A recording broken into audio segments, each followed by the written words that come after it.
Konnichiwa, everybody. Today's episode is on Japanese history with Austin Paget. And どうもありがとう。はい。hi. And Japanese history is particular in that it's basically the only area on Earth that's had a continuous trajectory for its entire recorded history.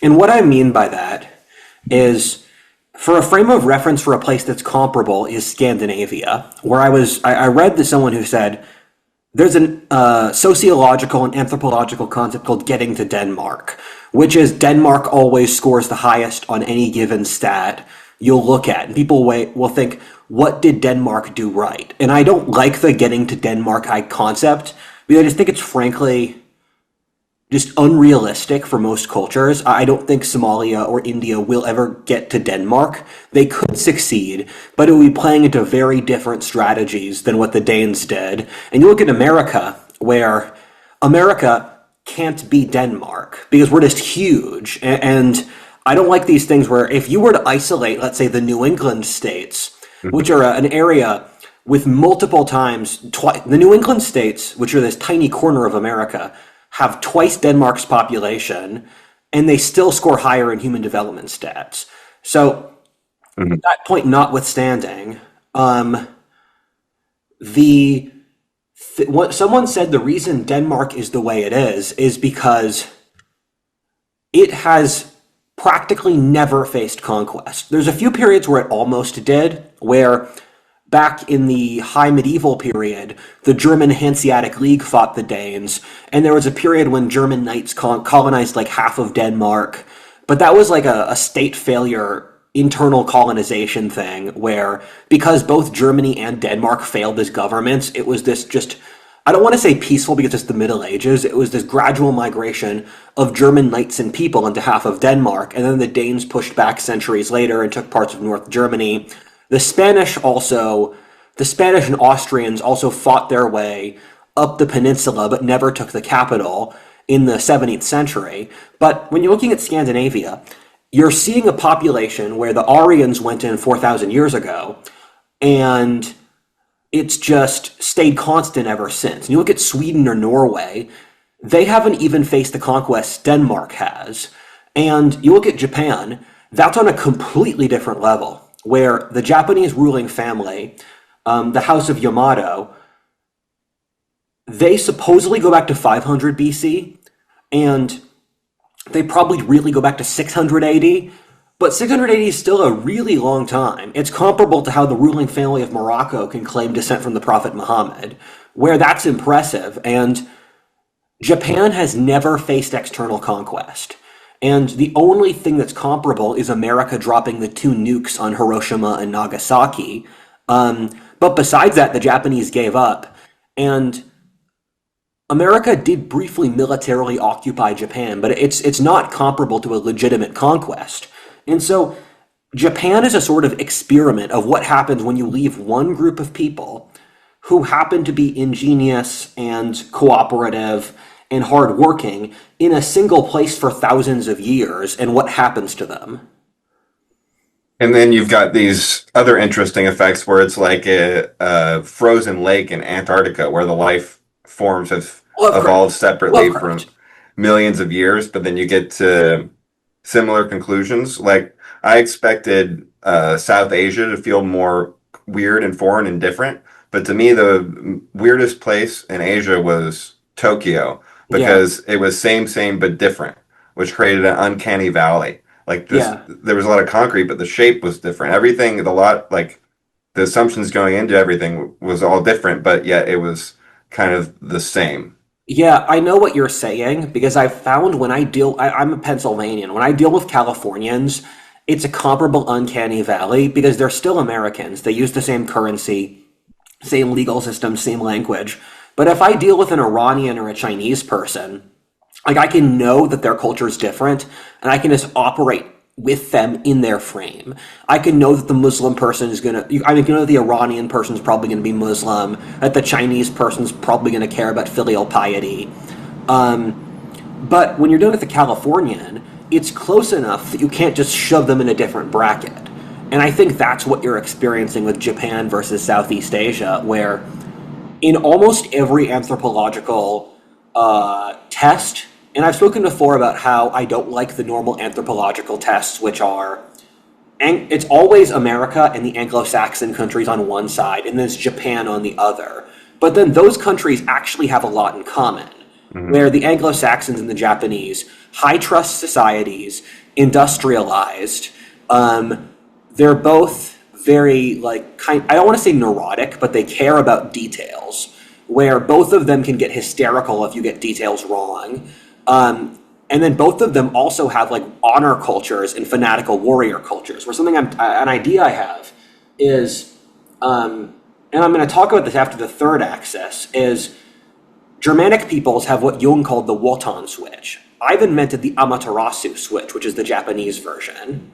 But when you have the normal anthropological axes, you have Anglo-Saxons to Japanese, and I'm making the third, the triangle, and you guys know I'm a Trinitarian, where the triangle is just dysfunction. So you have the Congo, America, Japan, and the average is Mexico in the middle. And then between Britain and Japan would be like Turkey at the top, where Turkey is a high trust society, but it's somewhere in between individualism and collectivism. And do you have anything you want to say about that before I get to the Amaterasu switch? Yeah, because I was trying to find the differences. I was thinking, you said they're both honor cultures. So I was thinking, I don't know if the Japanese were herders, and fish and No. rice. But the main difference is the collectivist. So you can have a collectivist honor culture. So yes, you can. The Japanese are one of the very few. So the Japanese are one, the Afghans are another, the Mongols are another, the Somalians are another. And so when you're looking at the Afghans, Mongols, Somalis, those are all herder cultures. The Japanese, some historians think they're relatives of the Mongols, or some anthropologists think they're relatives of the Mongols, but it's a tenuous enough connection, I don't take it seriously. The only population the Japanese really share is the Koreans. Yeah. It could be also that they were like coastal people, more than the millet growers that pushed Yeah. them out to the edge of Japan. So it could be a hunter-gatherer rather than herder. Native American culture overlap. I know there was individualist culture in Native America, but also collectivist. I knew two Japanese archaeologist girls when I was in Peru, and they talked to me about the anthropological they talked about Japanese 23andMe. And Japanese 23andMe is because Japan's an almost entirely homogenous society. They have their own version, which is what prehistoric population your ancestors came from.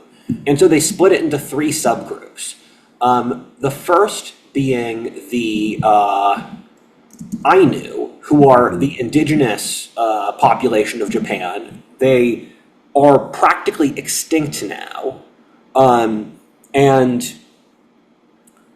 the Ainu are weird, where they're one of those populations which doesn't fit any racial category. People have thought they're European, and when we've genetically sequenced the few Ainu that are left, because there's practically no full-blood Ainu, they're a completely different racial group that's as distinct from Europeans and Asians as those two are from anyone else. So when you look at the PCA charts of race, Africans are like 5 times as different as all of the rest of the world combined. So you look at the genetic PCA racial charts, Africans are off in their own dimension. Then you have the East Asian to European axis, which is large. And then you have the Ainu, who are like a dot, which is often a completely different dimension. And the Ainu were the indigenous inhabitants of most of East Asia during the last ice age, which is why the Native Americans have a vastly disproportionate amount of Ainu ancestry. The Native Americans might actually be more Ainu than any other population. The Native Americans have a lot of Mongol, a lot of Ainu, a surprising amount of European, a surprising amount of Polynesian, some Australian Aboriginal, which really speaks to how the demographics of the world in the last ice age were very different. But you have the Ainu, who are the indigenous population, and the Japanese have really tried to forget the Ainu were ever there. Because I've read like 6 books on Japanese history. I went through a big research project on this. And in almost all of them, they try to paper over that the Yamato are not the natives. Because they say Japan's the land of the rising sun. We belong here. The goddess Amaterasu gave us this land out of the sword. Where I think they said like Amaterasu, or maybe a male god, cut Japan out with his sword and then gave it to the Japanese people. But if the Ainu were the indigenous inhabitants, then the Japanese don't actually have the title to the land. So all of the histories go, this is the last ice age. Oh wait, the Yamato people are here now. And I'm like, no, you forgot something. You forgot the Yamato only showed up like in 500 BC, where the modern Japanese showed up around, let's say, 500 BC. It's comparable to the Celts who came over. And the way ancient history works is you should always move dates back. So if it's 500 BC, it's probably really like, I don't know, 1500 BC. I need to check. But always move dates in the ancient world further back because very little gets recorded, especially in humid climates like Japan.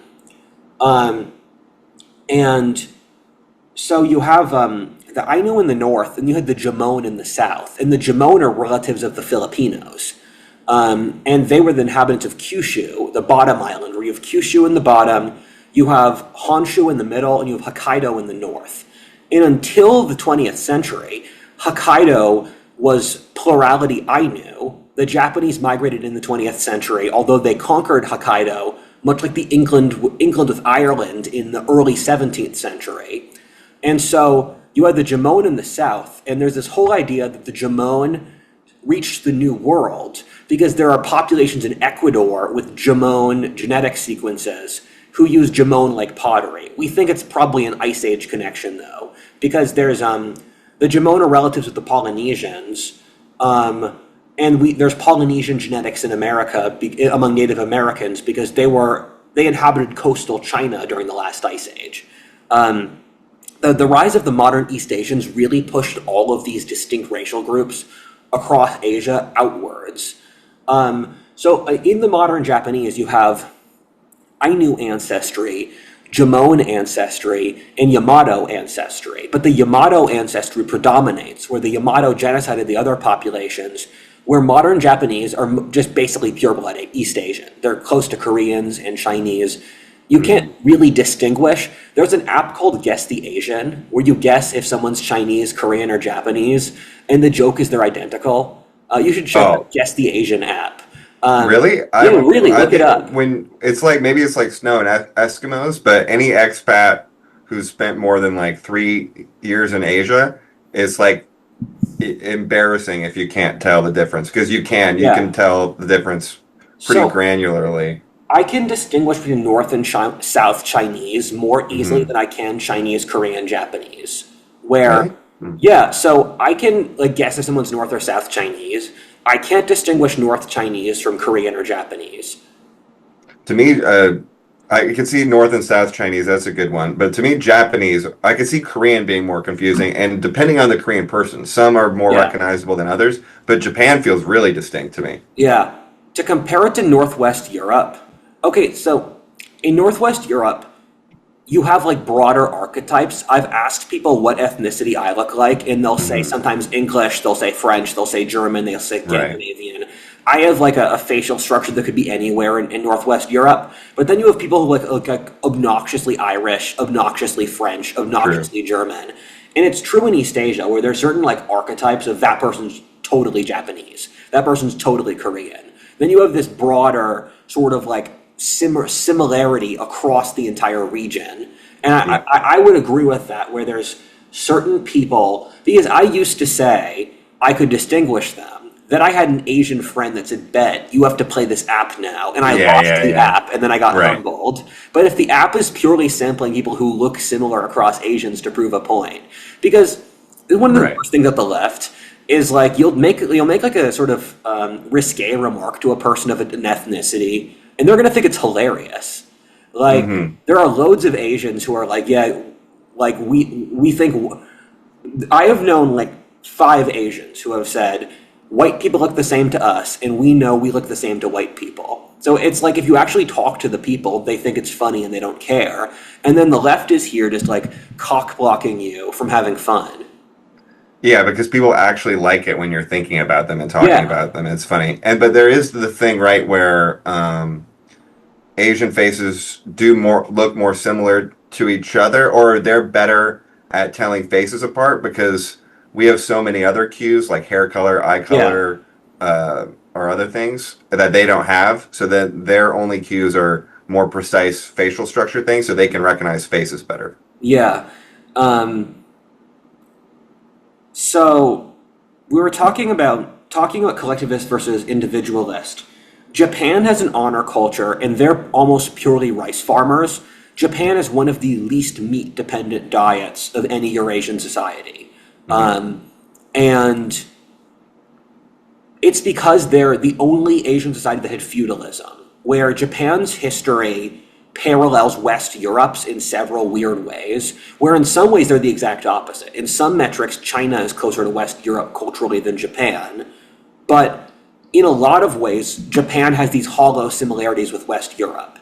And one of them is that they had a I like we're gonna talk about this later, but Japan's political history is most closely paralleled by Germany. And so we're going to compare German history and Japanese history. But they had their equivalent of the Frankish Empire, which was the Nara and the Heian period, which occurred at the same time from like the 8th century until the 11th century. Or they fell apart earlier, but from the 8th through the 9th centuries, they had the unified empire that actually enforced socialism on the population. What then happened is that destroyed social trust, which caused the rise of feudalism. So from the 11th century, the same time as the rise of feudalism in Europe, until the 17th century, the same time as the decline of feudalism in Europe, Japan had their own feudal nobilities, where they were the only place in Eastern Asia that built castles, where the Japanese nobility built castles. They had a warrior caste called the samurai, much like the European knights who would fight in battle and provided leadership. And they also developed capitalism, because the end point of feudalism is always capitalism and property rights, as we'll explain later. And so the Japanese have this honor code from the samurai, and then when the Meiji Restoration happened in the 19th century that caused Japan's advancement, that was championed by the samurai, actually. So the nobility made the decision, we're going to modernize, because if we don't, the Europeans are going to beat us. And the nobility did a really good job. And then the nobility also got shoved into the civil bureaucracy by the Tokugawa shogunate, where when Japan unified in the 17th century, and they failed at launching a colonial empire under Hideyoshi, they had this entire subcaste of samurai who were 10% of Japan's population, who had nothing to do. So what the government said is, you guys have exclusive government contracts to be civil servants. But because they were a warrior culture, they did bureaucracy in a warrior way, where like your DMV employee had to carry out the protocol obsessively right as a statement of his personal honor. Because the samurai built the education system, they enforced this honor culture on the rest of the population as Japan built out its education and industrial system. So that's how they got an honor code, unlike the rest of East Asia. And unlike Europe, who already had an honor code going into feudalism. Yes. So Okay. I should probably explain different global concepts of honor because I've teased that like 4 times in different videos and I haven't explained it. So the first thing is you have what I call Mediterranean honor, and you see this in Mexico or Latin American countries where in Mexican history, as an example, you've had multiple political crises about um, you have two politicians and they have their stage coaches facing each other and they're staring at each other. And the first man to get out of his stagecoach first to sign the deal insults his own honor. So they just stand there, sitting at each other for hours for the first person to buckle. And this has been a huge issue over Mexican history, where when Texas declared independence from Mexico, they when Texas declared independence from Mexico, they walked up to the Mexican government and said, "Hey, we'd like independence, please." And the way the Mexican government worked was Mexico was a failed state. Like most of the provinces in Mexico were de facto self-governing, but they had their own protocols. But because the Texans did not follow the specific Latino protocol of honor, the Mexican government said no and attacked them. So this is a concept of honor you see in the Mediterranean world, like Latin America, Spain. You see little bits of it in France, but it's not out of control. And then you see it in the Arab world as well, where the Arabs have a comparable concept of honor, where this concept of honor is based around social class, and you can sort of see it stem from the Greeks and the Romans. The Muslims took a lot more influences from the Greeks and the Romans than we think, where the ideal is that we do not want to work, and it's a feminine concept of honor of we don't work, and we also aren't expected to provide things for others beneath our station. And so most of the Latino concept of honor, and you go to a country like Argentina where it's like Argentina is more white than America, or Italy, where, I mean, there are certain white countries that tell you that racism is not the full story. Like you go to southern Italy and they'll have all these pathologies that American racists would blame other ethnicities on, but they're clearly white. Right. And you have the Mediterranean concept of honor. Then you have what I call the Celtic concept of honor, which is the tradition I belong to, and you see it most strongly in Appalachia. It's very strong in America, where when I went to school, I went to public school, we had a yearly event where we would commemorate 9/11, and we'd often plant a tree to like signal rebirth, and the ceremony was always the Taliban attacked America, insulted our honor, and we're going to take revenge on them. And so that's where you can see, like, when you're in a The society. Taliban. Sorry? I was singing a country song. Yeah. The Taliban. My Yeah. daddy served in the Right. army. He lost his right eye. We sang that song in the Appalachian Trail around the campfire. So this is, and what I'm trying to show there is that, like, if the schools are doing that, it means it's entrenched to a degree where I grew up in Pennsylvania, which isn't even the South, to a point where it's just unconscious. You don't even think about it. Growing up, my father would say, I have two roles, to teach you honor and to teach you manhood. Everything else you can do from there. So it's strong in America, and America is actually one of the stronger honor cultures of anywhere on earth. But this culture of honor, you see it with the Vikings, you see it with the Celts, you see it with the Germanic peoples, where Arminius, who fought the Romans, his big thing was, it was widely known that the Germans would rather die free than live as slaves.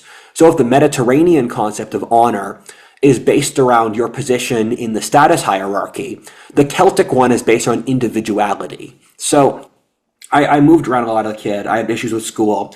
And one of the issues I consistently had was my parents told me that if someone condescended to me, that would be an insult to my honor. But then the teachers were talking in a certain way, which I took as condescension. So I'd talk back to them. And so the Celtic concept of honor is based on individuality, where what I was told is that if someone, the way honor was explained to me as a kid was I had my status as a man, which was based off off individuality. If someone infringes on your individual boundaries, that's an insult to your honor. So in the South, if someone insulted your sister, who was under your protection, if someone insulted like you as an individual, they're insulting you as an individual. The way this ropes in with Japan is the Japanese concept of honor is the opposite. And the way East Asian cultures work is that your honor is your collective status. And so in East Asian cultures, individuality is seen as immature, where if you're a teacher and a husband, those are your roles, and your job is to fulfill those roles as much as possible. And if you ask East Asians in anthropological studies to look at a painting, they're going to look at the context and the individual last. Westerners look at the individual first and then the context. And this is unconscious stuff with tracking eye movements. Or Asians put their last name first and then their first name. And so when you look at the Japanese concept of honor, it's insulting the clan line. And so what they're doing is they're insulting your social standing, not your status as an individual. And how is that different from the Latin version, which is based on status or nobility? That's a really good question. And there is An a individual status no, there is a versus a collective? distinction. It's hard to say. I can see the distinction. It's just putting into words. So it's the Latin version is more so aimed at like people. It's this is a really hard question because I can see it and I see there's a difference in application. Because you look at Mexican versus East Asian society and it's wildly different. The Mediterranean tradition stems from classical civilization and the Oriental tradition stems from Confucianism. And so with classical civilization, it's this aristocratic ideal that the higher you are up in social status, the less that should be expected of you because you need to be independent. Where the ideal of Mediterranean and subtropical civilizations in general is it's fucking hot. I get it, and I moved to Texas, where it's just you don't want to work. Where if you're higher in status, no one should be allowed to tell you to work. It's like a weird combination of the Celtic and the Japanese version, where it's your individuality in the social hierarchy. Where because if you're Mexican, your sense of pride is you are part of a social hierarchy, and the higher you are up, the less responsibility you have for the hierarchy. This is why Latin America is a mess. In classical civilization, they had these built-in mechanisms which basically said you have the responsibility to the group. And then those eroded over time. So the classics had this, the classical civilization, like the Greeks and the Romans, were like, yes, we as individuals have this freedom from being told what to do, but at the same time, we still have this duty to the society. What happened is they lost the duties of the society. In East Asia, your social status are your responsibilities to the societies. And the Japanese are explicitly more so than other East Asians, where in China, the social structure is enforced by the state, in India by the religion, in Southeast Asia by the slave owners. In Japan, it's the village collective customs. So Japanese life is completely controlled by social custom onto a tiny level of things. Whereas my lengthy project on Japanese anthropology, which you should watch the video, that was so much work. It was hard. The books in Japan are really boring too. I can give you the interesting ones because most are terrible. And in Japan, the social structure is enforced by group consensus. So the biggest lesson I learned from talking about Japan is Japanese culture is obsessed with rejection.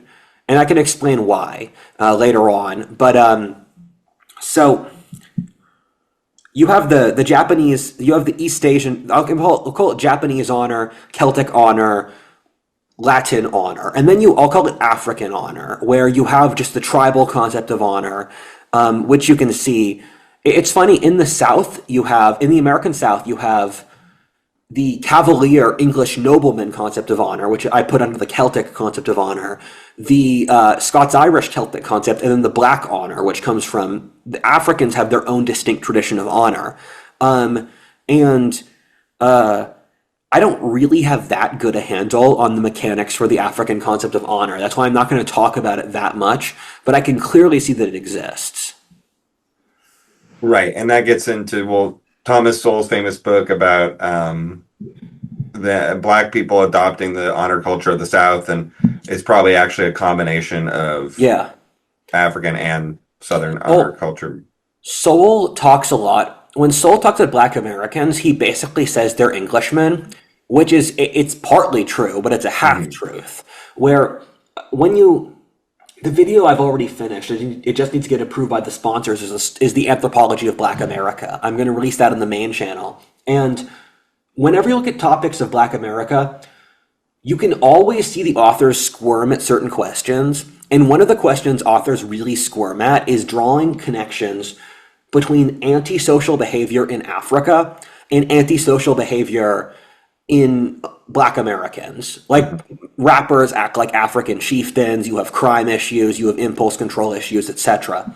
And so Soul will say stuff like Black American culture is just like it's like it's a version of lower class English culture. And no, there's clearly a line from Africa to African Americans, which makes total sense if No, you only when it understand comes to anything. music. Only when it comes to Yeah, music. yeah, That came from Africa, but nothing else. yeah.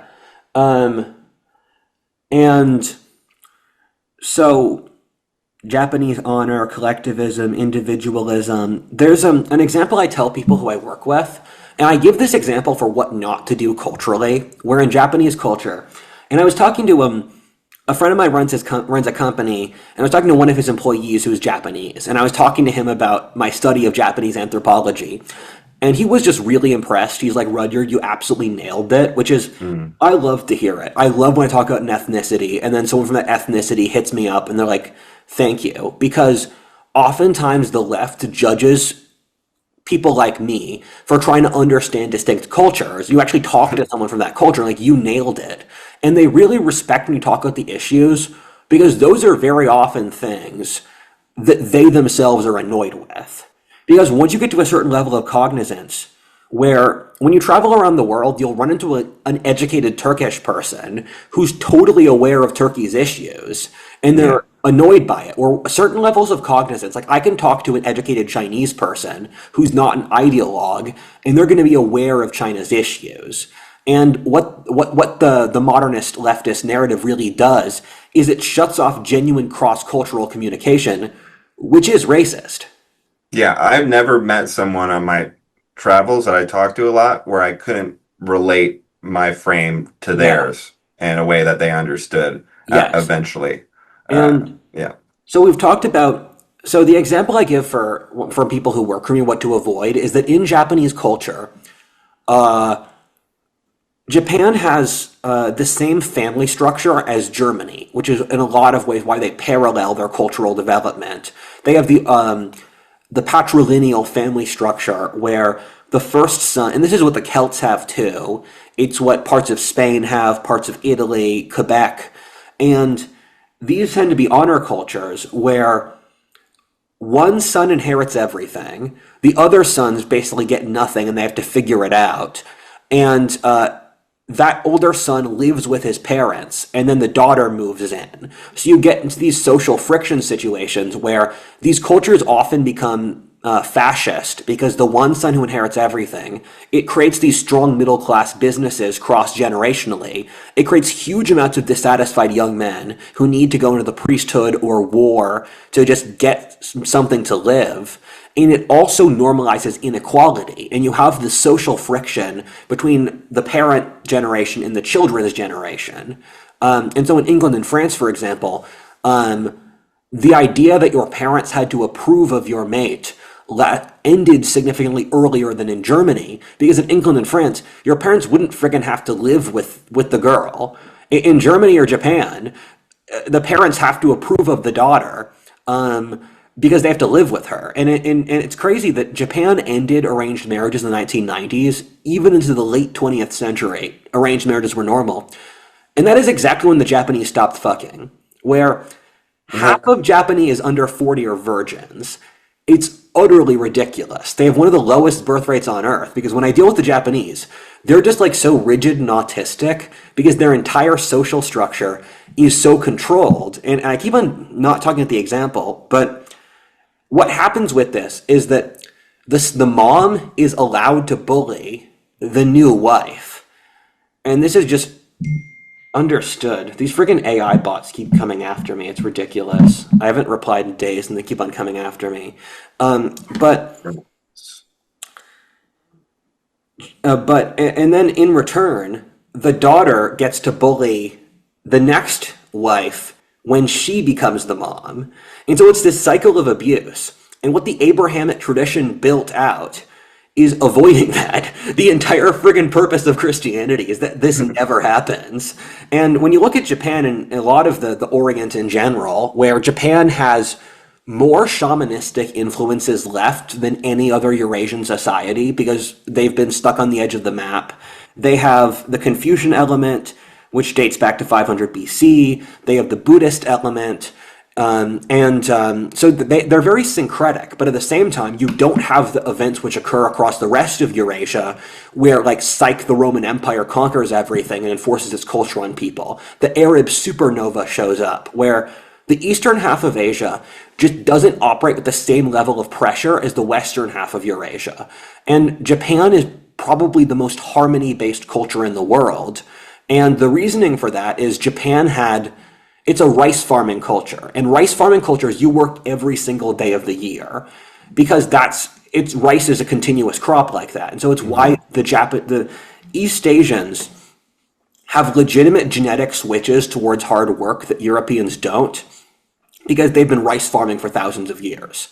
And when you read enough Japanese anthropology, you'll see things like it was a crisis in Japan when so they went to class for 6 days a week. They finally stopped going to class on Saturday, and then they had like non-school programs on Sunday. They don't even get to friggin' talk to their family on Sunday because in Japanese corporate culture, they'll work 6 days a week. And then they'll have like after work programs too. They're mandatory. And because in Japanese culture, they had this identity crisis at the schools because the group always has to be entertaining you. And the Japanese are really bad at stuff like innovation or cultural creativity because they have no space for the individual. And this is diametrically opposed to the culture I grew up in, where they'd say, if you can see your neighbor's smokestack, it's too crowded. Or my parents would say, the goal of your life is to have enough money that you should be independent from others. And so you can see the enormous cultural gap here, although there are similarities. And Japan has also had one of the least regional mobility of any society in the world. And it's funny where until the Industrial Revolution, people were stuck in the exact same villages for 2,000 years. And rice farming is irrigation based. You're dependent on your neighbors. And so Japanese culture has all of these mechanisms of how to give like slight no's, or silence is really big in Japanese communication because silence is not saying something bad. And Japanese culture is petrified of rejection because you're totally dependent on your neighbors to help you for rice. And you're going to be stuck with your neighbors for thousands of years. And then the Industrial Revolution hit. And Japan experienced one of the highest rates of regional mobility of any country. The Japanese were just going all over. So you have this like generational disconnect, which you can kind of see in a lot of anime, where practically all of Miyazaki's movies are about the social destabilization of the Industrial Revolution, because you have these thousands of year-old communities that got disrupted. And then you look at Japanese culture, where Japanese has the salaryman culture, where you go to a job after college, and then you start your job. They give you multi-decade employment. It's practically not allowed to quit your job in Japan. And they have enormous restrictions around quitting your job. Your company takes care of you. They provide your socializing. They'll even like give you prostitutes. Prostitution's really normalized in Japan. They also Japan's had a culture that's normalized porn for thousands of years. It's just part of what they do. They've like when you look at like the weird like octopus stuff, that has parallels in the 17th century and going back even further. Porn was a huge thing in 17th century Japan, going back into the Middle Ages. Well, right, because they had all that paper. Yeah. They always had a paper surplus because they could make it out of different materials than us, where paper Yeah. was really, really expensive and rare in the West. Yeah. They up until the Middle Ages, where they figured out from the Crusades, and so with the Japanese, you have the salaryman culture. If you're just going to stick with the same employer for decades, it's their attempt to psychologically adjust to them having these multi-thousand-year, highly static rice village cultures with the enormous shifts of the Industrial Revolution. And Japan's probably the country in the world that gave the managerial class the most power, where Japan is technically capitalist, but in reality, the corporations all work with the government. They're all friends. They'll literally mark out the prices. The government stops competition. And it works because the Japanese have incredibly high social cohesion, where they'll shut up and do their job. But you see it with the post-war boom. And the best book on this, read the first two-thirds of this book, the final third is boring, is Taggart Murphy's Japan and the Shackles of the Past. And the thesis of the book is that the main core of Japan's issues is fear of uncertainty. The Japanese do very poorly with uncertainty, and so they build their entire social structure to avoid it, between having the managerial class control everything, having highly structured corporations, and they had a huge debt boom where there was a time when the Imperial Palace in Tokyo, it was worth more than all the real estate in California combined, where because the Japanese have these cooperative effects where they could pull it off for two generations after World War II because they had the shared social cohesion of World War II's trauma. But then when the generation that remembered World War II lost power in the 90s, they lost all that. So they really had their enormous period of growth ended in 1990, and they've been in horrifying stagnation ever since. Ever since 1990, Japan has stagnated more than any country in the world. When you look at the countries that have done well or failed since World War II, the US has actually stayed constant. And Asia has caught up. Latin America has stayed constant too. But the countries that really lost are Europe, Russia, and especially Japan, because the Japanese are capable of this sort of hive mind culture where World War II, they went really hard, but they have the issue of virtue signaling due to fear of rejection. So the Japanese elite declared war on a coalition of over 20 times their population combined at once, and they lost, although they fought really hard. Post-World War II, once they could maintain the cohesion, they could outcompete others because they worked really hard, their entire private and public sectors cooperated, and then what happened was they made terrible decisions like too much debt or not having enough flexibility, and then they blew up, and then more flexible countries like America or China were able to outcompete Japan. Yeah, and that's a really good example because when Japan was buying Rockefeller Square in the 80s and had all the tech gadgets, everybody thought they were ascendant and going to become the world power. And I think modernity confuses people because all the technology is kind of out there and you can have these periods of expansion, but unless you're able to control the outgrowth of your bureaucracy, then like these miracles keep Yeah, dissipating or stalling out. And the same thing's happening to China.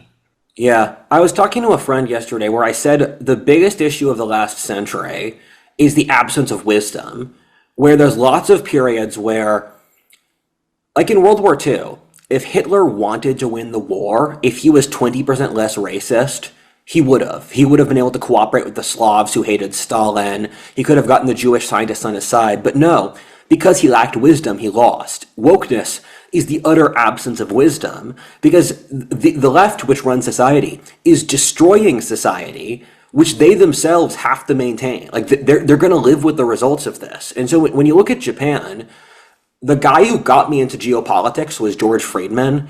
He was this Hungarian Jewish guy who moved to Texas, and he ran Stratfor. And I read his book when I was 12, and it flicked a switch in my brain where I'm like, this is what I was born to do. And he predicted in the 90s the coming war with Japan, where he saw Japan's trajectory. He wrote this in like 1990, which was the exact worst year to write it. And then he said Japan's going to keep rising, they're going to fight America. And no, they'd stayed as stagnated. And I thought, you idiot! Like they're not militarized. They're completely dependent on the American trade system to feed them to get oil, and they're next to China. So Japan can't rival America because the second they do, we're going to pull the plug. And part of what happened, I mean, the Japanese made their own bed in the 90s, is we just called their shit test and we just said, you're not allowed to cheat with your currency like you do. Because they were hyperinflating their currency. They were operating out of all this debt. And then America just said no, and it all fell apart. Because I think we threatened them with like pulling out, doing something relating to military support. We didn't militarily threaten them. We just said, if you guys are going to buy up our stuff and cheat on us, we're not going to give you the same sort of external protection we had. And then you saw the entire house of cards fall. But same thing with China. Like, And tariffs. Yeah, with yeah. that kind of negotiation. Same thing with China, where modern people are really bad at spotting long-term versus short-term trends. And what I'd say is, just as the best example, is that in the globalized world, the Asians have done a vastly better job of catching up than the Africans or the Latin Americans. And historically, that makes sense because if you want to understand the future, look to the past.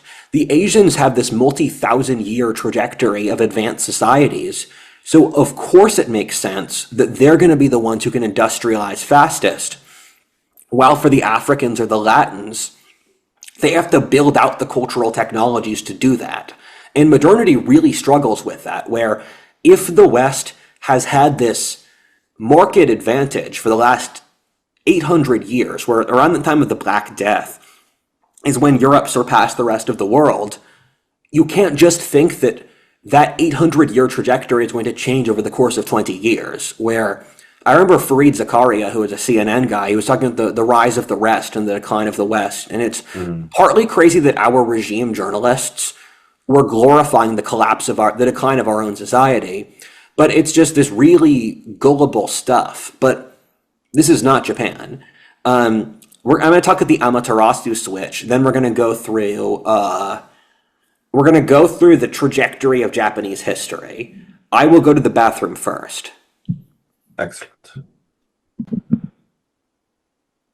I developed the Amaterasu switch as an Asian version of the Wodan switch, where the Wodan switch was something Carl Jung developed when he was living in World War I, because he saw that the Germans in World War I were carrying out all of these cultural traits which their ancestors had done so thousands of years beforehand, where the Germanic peoples, and I'm going to throw the Celts in here as well, because the Celts had their chief god was the same god as Wodan, where Wodan is the English version, Odin is the Scandinavian version. So I'm going to say Wodan because we're an English-speaking people.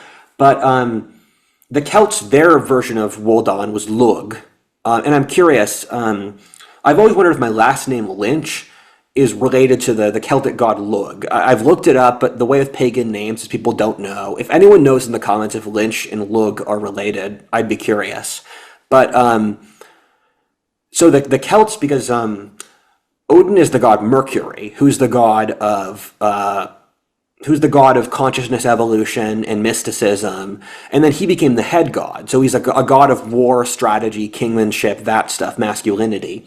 And what Carl Jung saw was that the German peoples could flick a switch and go from hyper-civilized, where the reason that people say getting to Denmark is that the Germanic peoples had gone through this whole process of just constant iteration, because Odin's goal is to create the perfect men. He wants to create the manliest, most intelligent, most charismatic, most high-quality men. And so when you're a society, and he does it through suffering and through overcoming weakness and doing cool stuff, because it's a combination of, again, like Mercury, Hermetica, with war. And so you see this switch in the Germanic peoples, where they're capable of being very, like, orderly and clean, and then that stuff, and then the switch goes off, and then it's the Holocaust and World War I and mass colonialization.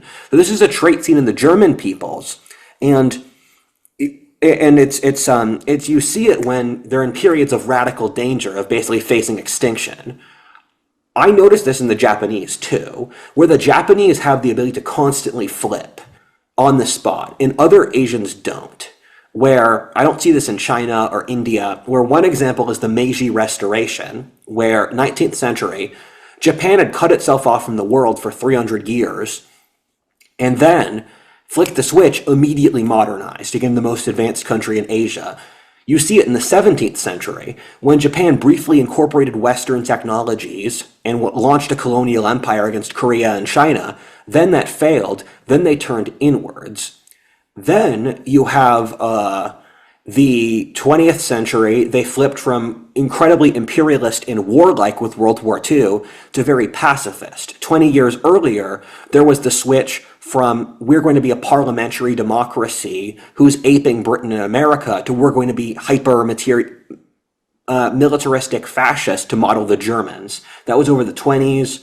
And then in the 9th century, they went through this phase of we're going to imitate it was either ninth or eighth. We're going to imitate Confucian Chinese culture. We're going to incorporate all this stuff. Where the Japanese have this built-in switch of we're going to change like that. And so I call it the Amaterasu switch because Amaterasu is the lead Japanese goddess. And the core myth she has is Amaterasu. I think she felt like angry or sad, and she goes into a cave, and then she dwells upon herself in the cave, and she feels terrified. And then she just feels, and then everyone around her is like, the sun goddess is left. We're all gonna die. And then Amaterasu leaves the cave, lights up the world, and saves. So the Japanese have the ability to pull into their deep subconscious, figure something out, and then come out shining again. And it's a very consistent pattern of behavior. Like a butterfly. Exactly. And it's interesting where if you study the mystic paths, Wodan is peak masculine psychologically. Amaterasu is peak feminine, where Odin is the tree, the upward spirit. He sits at the top of the tree of life, and it's masculine overcoming. Amaterasu is the exact opposite. She comes from the cave, which is feminine symbolism. She's peak chthonic subjective and like mystical, like a butterfly. So it's interesting to see, it's again the same pattern of opposites, but circling back. I wonder if that has any connection with their difficulty to dealing with uncertainty Yeah. because they have to change their entire frame to be able to do anything differently at all. Yes, you're right, and that's really smart because they're so collectivist and Japan is better at collectivism than any other society. The Chinese are also collectivist, but China's got a lot of issues of corruption and free riding, which are way better in Japan. Because the Chinese don't, because in China, social authority is enforced by the government, and the government will never do as good a job as like internal social norms. You always want to route social control through a society and a culture and a religion rather than the government. And so because the Japanese have this hyper collectivist spirit, they can flip on the spot, but they have to flip on the spot to do any change. The good Right. thing is they can do that because lots of collectivist societies can't. And it's interesting, under some anthropological metrics, the Japanese are peak psychologically feminine because they're subjectivist, they're dependent on relationships, they view the world through status, they're very big on aesthetic and vibes where it's it was very philosophically difficult to teach the Japanese the concept of rationality because they didn't have it. Because Zen Buddhism was so powerful that they had trained their elite on strategic irrationality. So when the West came in, they had to be like, in our worldview, we subdivide the world up, and then we split it into different categories, and we add them back in together. And the Japanese were just like, that seems cruel, because their worldview it's very autistic, but it's also holistic. Um, and and yeah, I just think you made a really good point. What was the last part of it? Did you say the West splits them up So into probabilities or the West developed a logical system to use the left hemisphere. The left hemisphere right? is the part of our neurology which allows us to process things as dead phenomena and to process things as machines. So the Greeks, their great contribution to civilization was to allow a rationalistic moral code which you can apply across religions and cultures. The West has developed this, and we've overused Hmm. rationality incorrectly to a point where we've just become completely irrational. Everything to its ultimate culmination becomes its opposite. If you're totally rational, you are totally irrational. And the Japanese did the same thing through the opposite, where through Zen, they became profoundly practical. Because if you force yourself to be irrational all on very specific times, you're going to concentrate your irrationality, so you're actually capable of rationality. It's complex. Well, right, because it's idiocentric behavior is rational. So I mean, everyone, regardless of what you think about rationality, everyone's going to follow a pattern of Yeah. how we would describe So it generally. yes. I was going to say observing how the Japanese figured out how to integrate rationalism with mysticism might give us some clues for how to do the opposite. Yes. Um, yes. So I wanted to finish this point where by some metrics, the Japanese are peak feminine. By others, they're peak masculine. The big guy who makes anthropological metrics is Geert Hofstadter. And the most feminine society in his book is Sweden, which is Wodan. The most masculine is Japan. So you're seeing the same anthropological trend from the opposite side. And because in his book, the Japanese prize achievement, material things, status hierarchies, aggression. They give men lots of status, where when Westerners go to Japan, they're shocked by the Japanese. The men will always walk first. The women will always show deference to men, just socially. But Japan gives women significantly better social status than the rest of Asia. It's another commonality with Europe.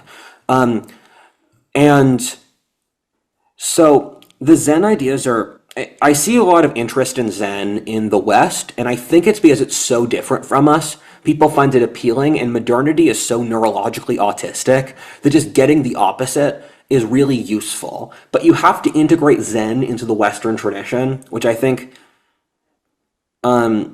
yeah, it's, I think the Hermetica does that well. Because what the Hermetica does well is it has the West's constant improvement mindset, and it has the constant like overcoming and change, but it also has the centralizing force. So you want to have the irrationality of Zen as like a mental core, and then from that you basically incorporate it into the West's constant achieving.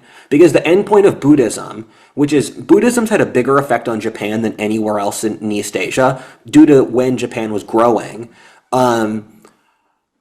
Buddhism's rejecting life completely. I have a friend who's using Buddhist meditation now, and he says, I don't like that it says like you should dislike even your attachment to your lack of attachment to life. Or like even if you feel positive emotions, don't relate to the positive emotions. Where that's just something where I don't think Westerners can actually do that.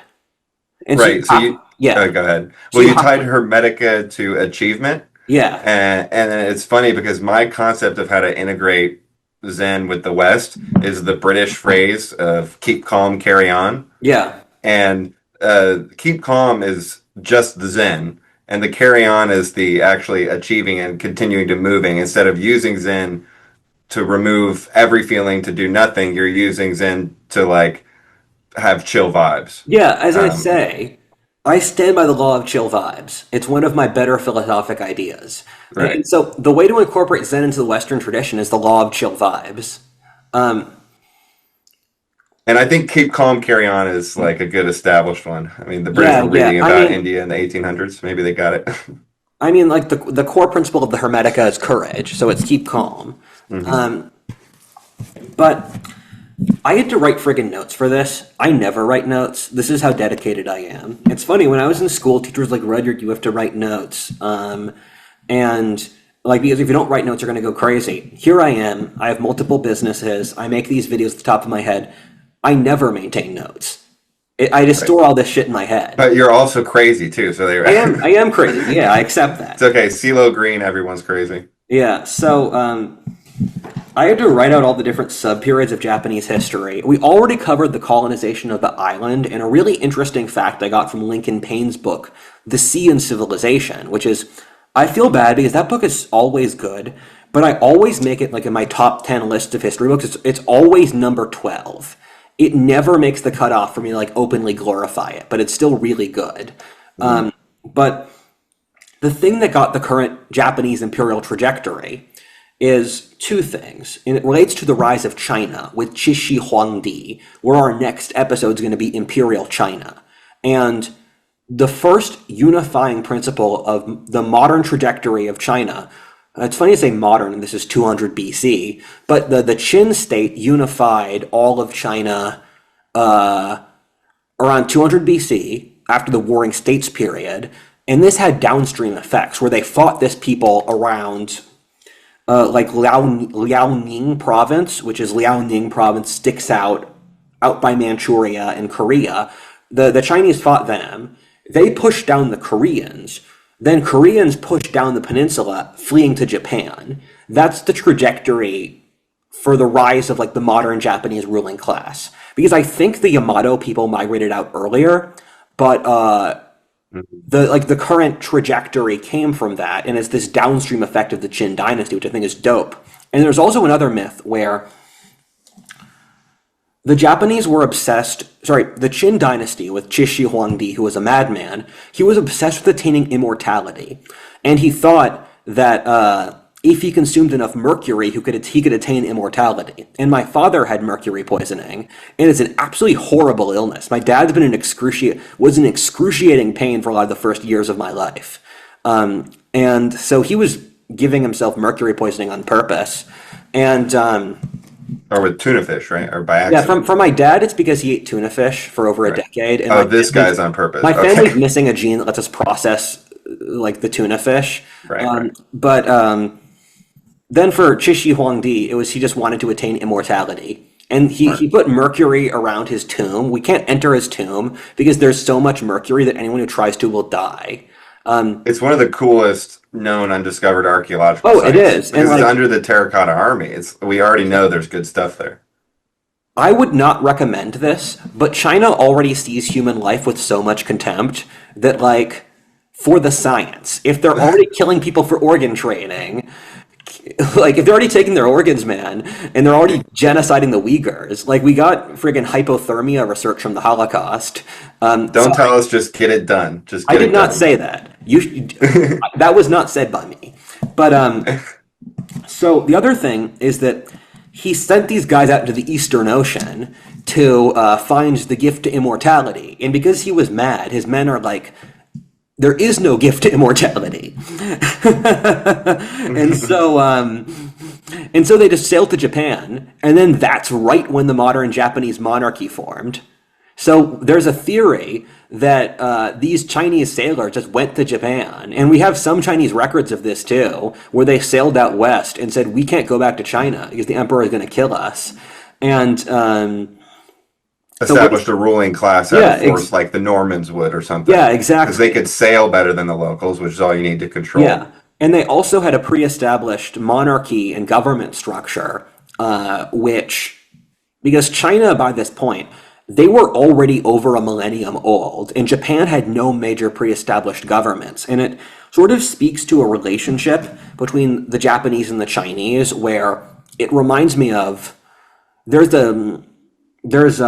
would be as if in one of the Volker Wandering episode, we talked about if the Gauls maintained their own distinct Celtic civilization, which existed in parallel to classical civilization. So the Japanese, all the foundations of their culture stem from Chinese origins. So their alphabet, they have a distinct alphabet, but it's from Chinese origin. They have their own religion, Shinto, which is heavily influenced by Taoism. They have their own they have their own government system, heavily influenced by Confucianism. And there have been periods where the Japanese paid homage to the Chinese emperor, which everyone in China's vicinity did. Then there were other periods where the Japanese told them to go to hell. So in the early medieval period, the Japanese sent a delegation to the Chinese emperor saying, we are the land of the rising sun, you are the land of the setting sun. Basically saying, we're on the rise, you're on the decline. And Asian cultures like to talk like this with all these like veiled terminologies. And like Shanghai Noon. Yeah. And so the Japanese did spite the Chinese, and they fought several wars against each other, but they were always in China's orbit, but never fully suckered in. I think that was good for the Japanese, because both them and Southeast Asia were better able to adapt to the West, because they never got India or China's massive egos from being completely dominant in their ecosystem. Even though, well, the Japanese were dominant in their ecosystem, it just wasn't an ecosystem that was violently competitive. It was more like meditate on the island. Yeah, and so the Japanese said they were chosen by Amaterasu and all that stuff. So they have that, but they keep their egos more under control than a lot of other people's, because they couldn't bully anyone in their ecosystem. China's so huge, you can't try it. And the thing with Korea is the Japanese hate the Koreans, but the Koreans are tough fucks. Like, it's like you don't mess with the Koreans. They're really tough people. And so the Japanese tried to fight Korea multiple times. And it's kind of adorable. The Japanese and the Koreans hate each other. We're the two closest peoples to each other in the world. But I guess it's like the English and the Irish.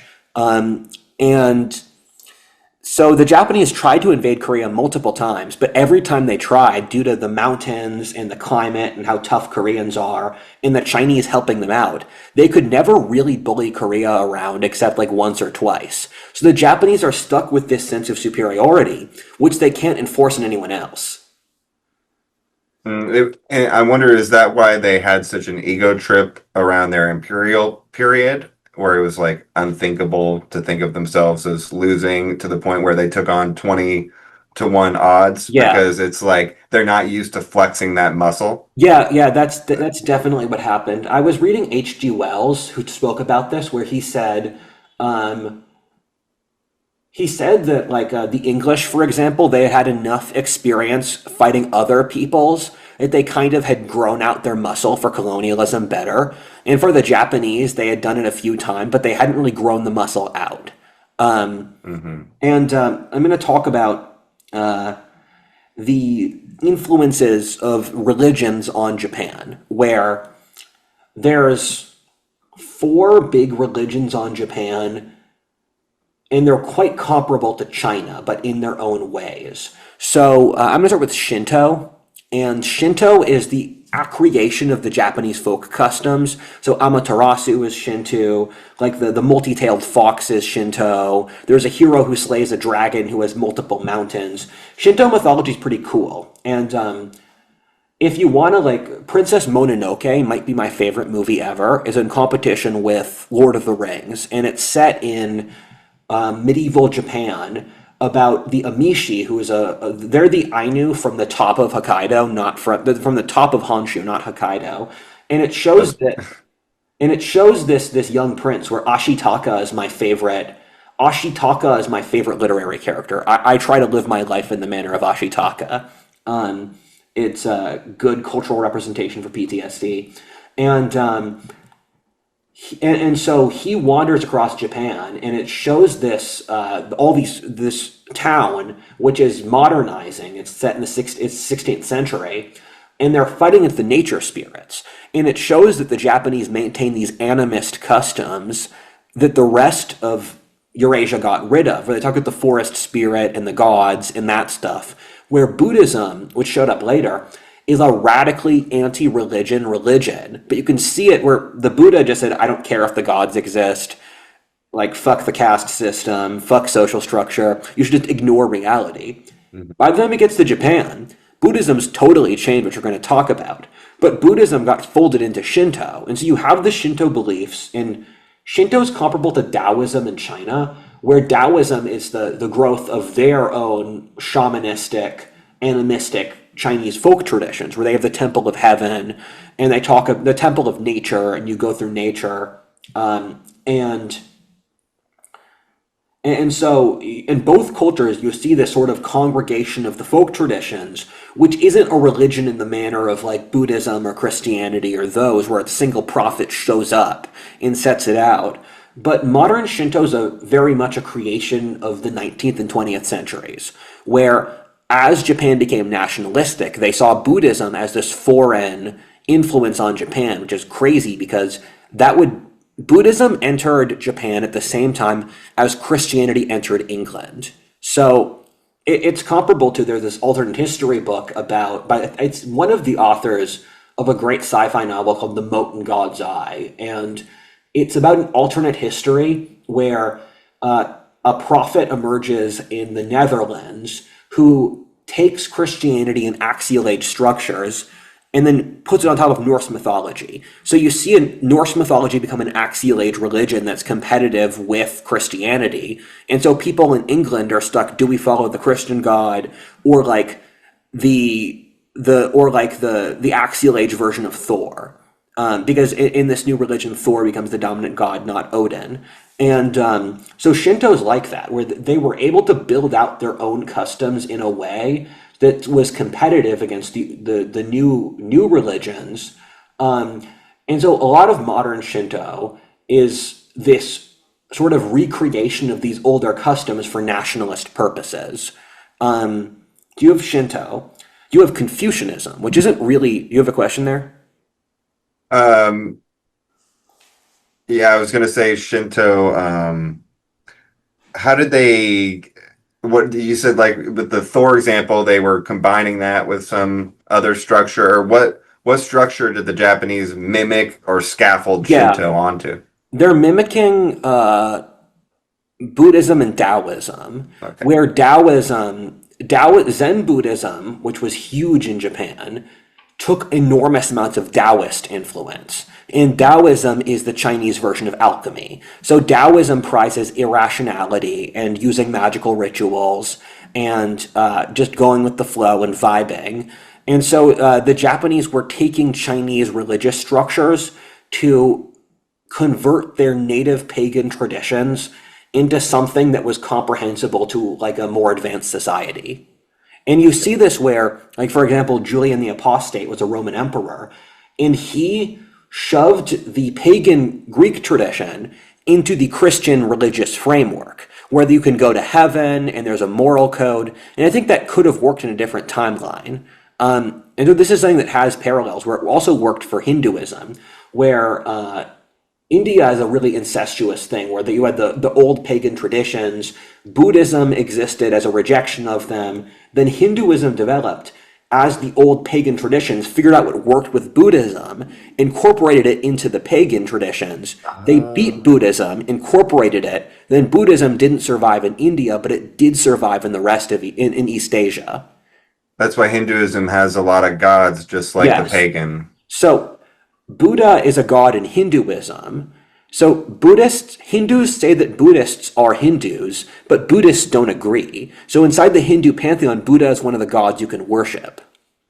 Did Islam kind of do that by like throwing Jesus in as a part of it, but doing something else? I guess that's Yeah, too different. the Muslims did something comparable where you can't be both a Christian and a Muslim, but the Muslims say that Christians are people of the book and that Christ was a prophet.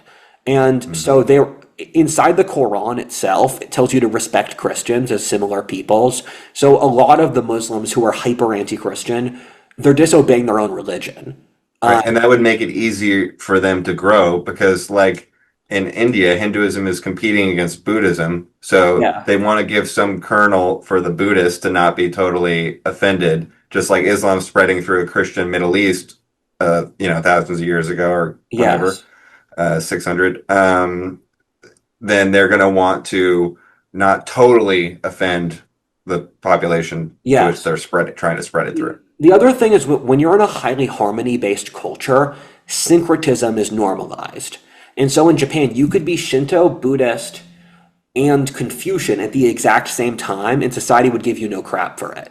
It's very polar to the West, where the Calvinists and the Lutherans and the Anglicans, just as Protestants, murdered each other.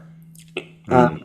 And what happens when you have these highly syncretic, tolerant religions is the actual society becomes oppressive and constrictive because the religion doesn't hold the tyranny of family, state, and culture accountable. Because when you have the dogmatic religion, what it does is it stops individuals from like tyrannizing their own families or employers from tyrannizing their employees. And so it's a balance thing. The balance of. So when you have a highly dogmatic religion, Mhm. you're basically you have to have tyranny somewhere in the society and looseness somewhere. When you're Oh, having okay. the dogmatic religion, what it does is it creates cultural looseness in other areas because you have the shared moral code so that you can socially regulate your society. So New England Yankees, as an example, probably one of the most successful ethnic groups ever. They had the highly dogmatic religion, which meant the closest thing to total democracy ever in human history, enormous wealth, complete freedom of speech, capitalism. Because the religion was so dogmatic, it provided this social structure for the society. When you look at Japan with the highly syncretic religions, is that the customs and the family and the state take this extra role because the religion's not enforcing standards on people. Got it. Yeah. Yeah. Yeah. Okay. That point. So you have Shinto, you have Confucianism, which has gone through periods of popularity and then faded out of popularity in Japan, where there were. So the country with the most Confucian influence ever is Korea. They really took to it. And then in Japan, for example, in the 8th century, when you saw the centralized monarchy unify Japan, they were Neo-Confucian, where they went through a huge phase of imitating China. Then again, in the 17th century, under Tokugawa, when the state wanted to unify Japan, they went through another Confucian renaissance. And Confucianism is about respecting authority, respecting your social networks, deference. And so the Japanese go through Confucian phases but it's not their total thing. Where in China, Confucianism is easily the dominant civilizational force. Confucianism is to China what Christianity is to the West.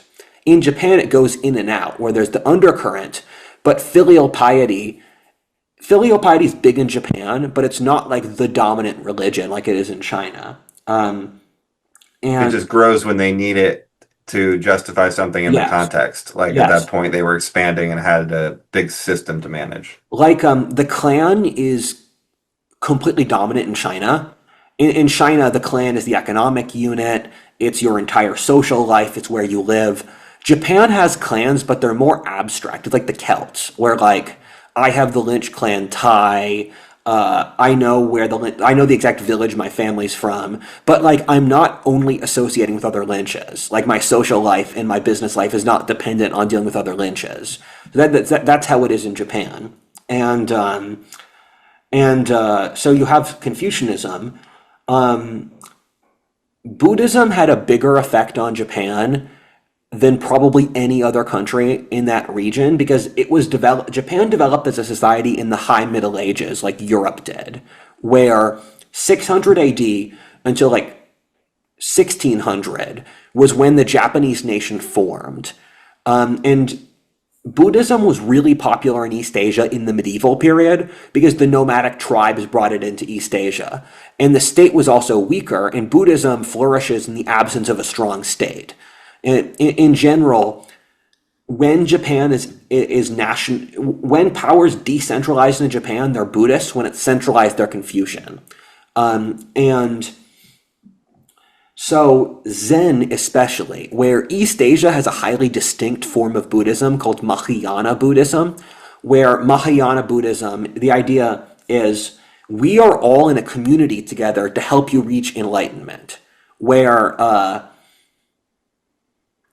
Theravada, which is the Southeast Asian Buddhism, is only singular individuals can reach enlightenment. And we have to further the individual search for enlightenment. Mahayana Buddhism is like, let's form a monastery together in a group.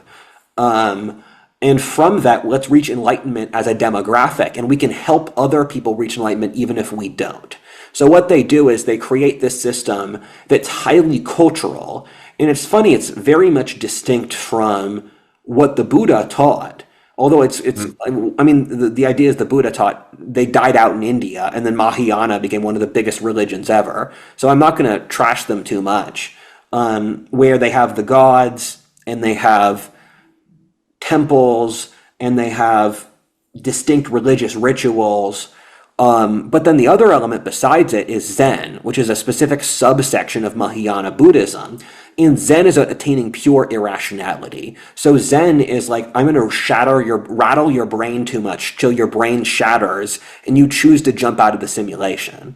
Where Zen will say completely irrational things. So they'll say, for example, if you meet the Buddha on the road to enlightenment, you must kill him. So the Zen are saying, the nature of Zen is so strong that you must even discard the Zen beliefs to reach Zen. So you look at the Japanese art system, where their gardens with the rocks and the sand and like the certain types of plants, it's all about building mental tranquility. And this is the core concept the Japanese built around, where they have an aesthetic I love called wabi-sabi.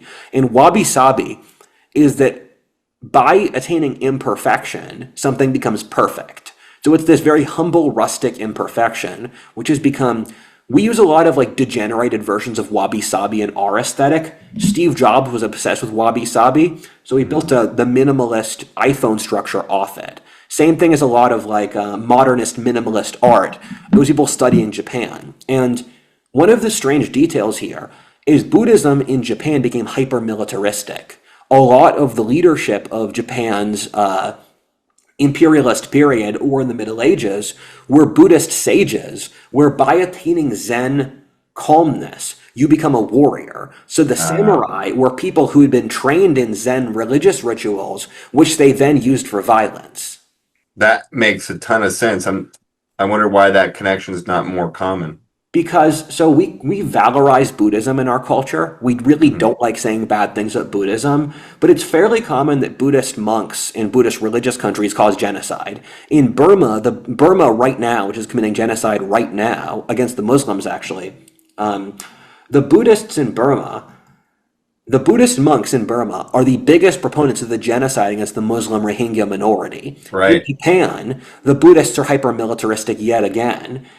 Even I believe in China, they had a war that killed like 1 million people in the 12th century that was caused by Buddhist religious radicals. Same thing as the war in the 14th century against the Mongols. That was Buddhist religious radicals.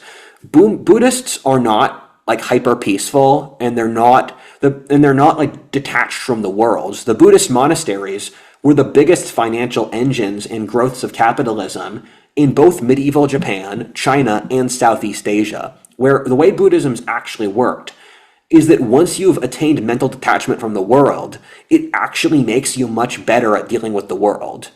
Right. It frees you up to do stuff without Yes. anxiety. And anxiety is one of their culture psychological motivating factors, right? It's the main Yeah. one, or one of the common ones. So So maybe it makes sense as a solution to that. But they also genocided wood planks and cinder blocks. Japan's predominantly shame driven. They have a lot of anxiety though, which you can see from just their culture. I mean, like anime does not demonstrate a culture obsessed with filial piety and tradition. The Japanese do have that element, but all modernist societies become anxiety driven. So we've covered Buddhism, we've covered Confucianism, we've covered Shinto, and let's go through the trajectory of Japanese history. So in the period after the first introduction of technology and civilization from China, we have the Kofun period, which was a mound building. And there's this beautiful mound you should check out, where it's a lake. It's built around it's the 5th century. Inside the lake was a mound the shape of a key, and it's still there. It's gorgeous. And you saw Japan unified pretty early under the Yamato and then the Asuka period, where this was when the Shinto myths were written down, and it's also where the state formed, where the Yamato unified most of Japan south of the Amishi area in North Honshu, where Hokkaido, as I said before, was ethnically Ainu until the 17th century. It was independent till the 17th century, and it was ethnically Ainu till the 20th. But south of the ethnic Ainu area, it was under the Yamato. And the Yamato were really interesting because they were pulling from China's Tang dynasty that was socialist. And so they destroyed private property, like the Tang, where the Tang would destroy private property, and then they subdivided the entire country among freeholder farmers who couldn't sell their land, passed down generationally. And so Japan was a socialist country in the same period as the Frankish Empire in like the 7th and 8th centuries. And it's funny, when I went to school, we didn't talk a lot about medieval history, but the school glorified China's Tang dynasty socialist system, where the government subdivides among freeholder farmers, and then they can't compete with each other. They have to pass it on generationally. But you have this centralized state around the period of like 7th, 8th, 9th centuries. You go through periods like the Nara period, the Heian period, and these have become bywords for sort of nothing happening. Where in the Heian period, they made the government as inefficient as possible, where they said, we're going to make this four-step process with all these different, like, this group of nobility, this group of kings, because what they said is, we want to change things as little as possible. So we're going to make government as inefficient as possible on purpose so that nothing changes. Smart. I can tell them some experience on that. It's a little bit trickier. Yeah, it's the level of honesty about socialism is so refreshing. Like they're like, we have attained pure socialism, which is nothing will change, and the government's going to be inefficient, and so then you had the Heian period is widely known for the story of Genji because it ended in degeneracy, where Japan had no external threats. It was genuinely pretty safe. They had a period, I believe, in the 8th century when they lost half of their population due to smallpox. So the smallpox cut down their numbers. So there was very little internal tension. And the tale of Genji is about this, I believe, young woman in the Heian court towards, I think, the 10th or 9th centuries. And she was just running with the fashions they'd have and like the various love affairs where adultery was super normalized among the nobility. And they had like the highly distinct artistic styles. And that backfired, as I'm sure you can imagine, where there's this like 4chan post, which sounds plausible. I don't know if it's true, where it talks about how the government bureaucracy ran the Heian period, where they were Confucian and socialist and that stuff. And then what happened, the 4chan post says, is the samurai nobility just realized, wait, this is stupid, we have the actual influence, and they took over. And that's basically what happened. I don't know if it was that exact causality, but it was basically what happened. It sounds like they sped run the process because they immediately figured out that the game is okay, 1,000 year tyranny by not changing anything, which we talked about with China is the most Yeah. successful example you can have. And then the honesty of that made the military guys who actually had the power be like, wait, we're not Yeah. going to wait around for that. And another interesting element is Japan experienced population decline over the 9th century, which is another element of socialism. Because what socialism does is when there's no competition, women can't find men attractive, so people don't have babies. It's what happens always with socialism. Russia, China, the ancient Greeks, the ancient Romans. And a consistent pattern in Japanese history is they try to mobilize the military. Then once they do so, the military snaps, where in the 9th century, the Japanese invaded Korea and they were beaten by the Chinese. And then what happened is that the military loss in the mobilization of the men is what ultimately destroyed the Heian period. And so Japan went through its own feudal period, which is very comparable to Germany, where Germany had the Frankish Empire, which was unified. Then that fell apart into a feudal period. And so Japan experienced a feudal period due to the collapse of the Heian and their decadence, where there was the rise of a feudal nobility. And again, much like Germany, they pulled themselves back together under the Fujiwara family, and then in the 13th and 14th centuries, they became completely decentralized. So to follow the Germany parallel, countries were formed in the 600s by influence from a larger neighboring country, that being the Romans for the Germans, China for the Japanese, centralized empire under the Franks with the Germans, and then the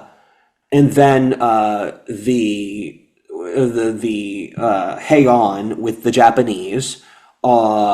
That falls apart, and then there's a feudal period that's pulled together in like the 10th century in Germany, 11th century in Japan under the Fujiwara, and then the Hohenstaufens and the Saxons. That again falls apart in the 13th slash 14th. Germany's earlier with the 10th century unify, fall apart in the 13th. Japan was unify in the 11th, splitting apart in the 14th. Then it was a warring states period where it was just every single hamlet in Germany or Japan was practically independent.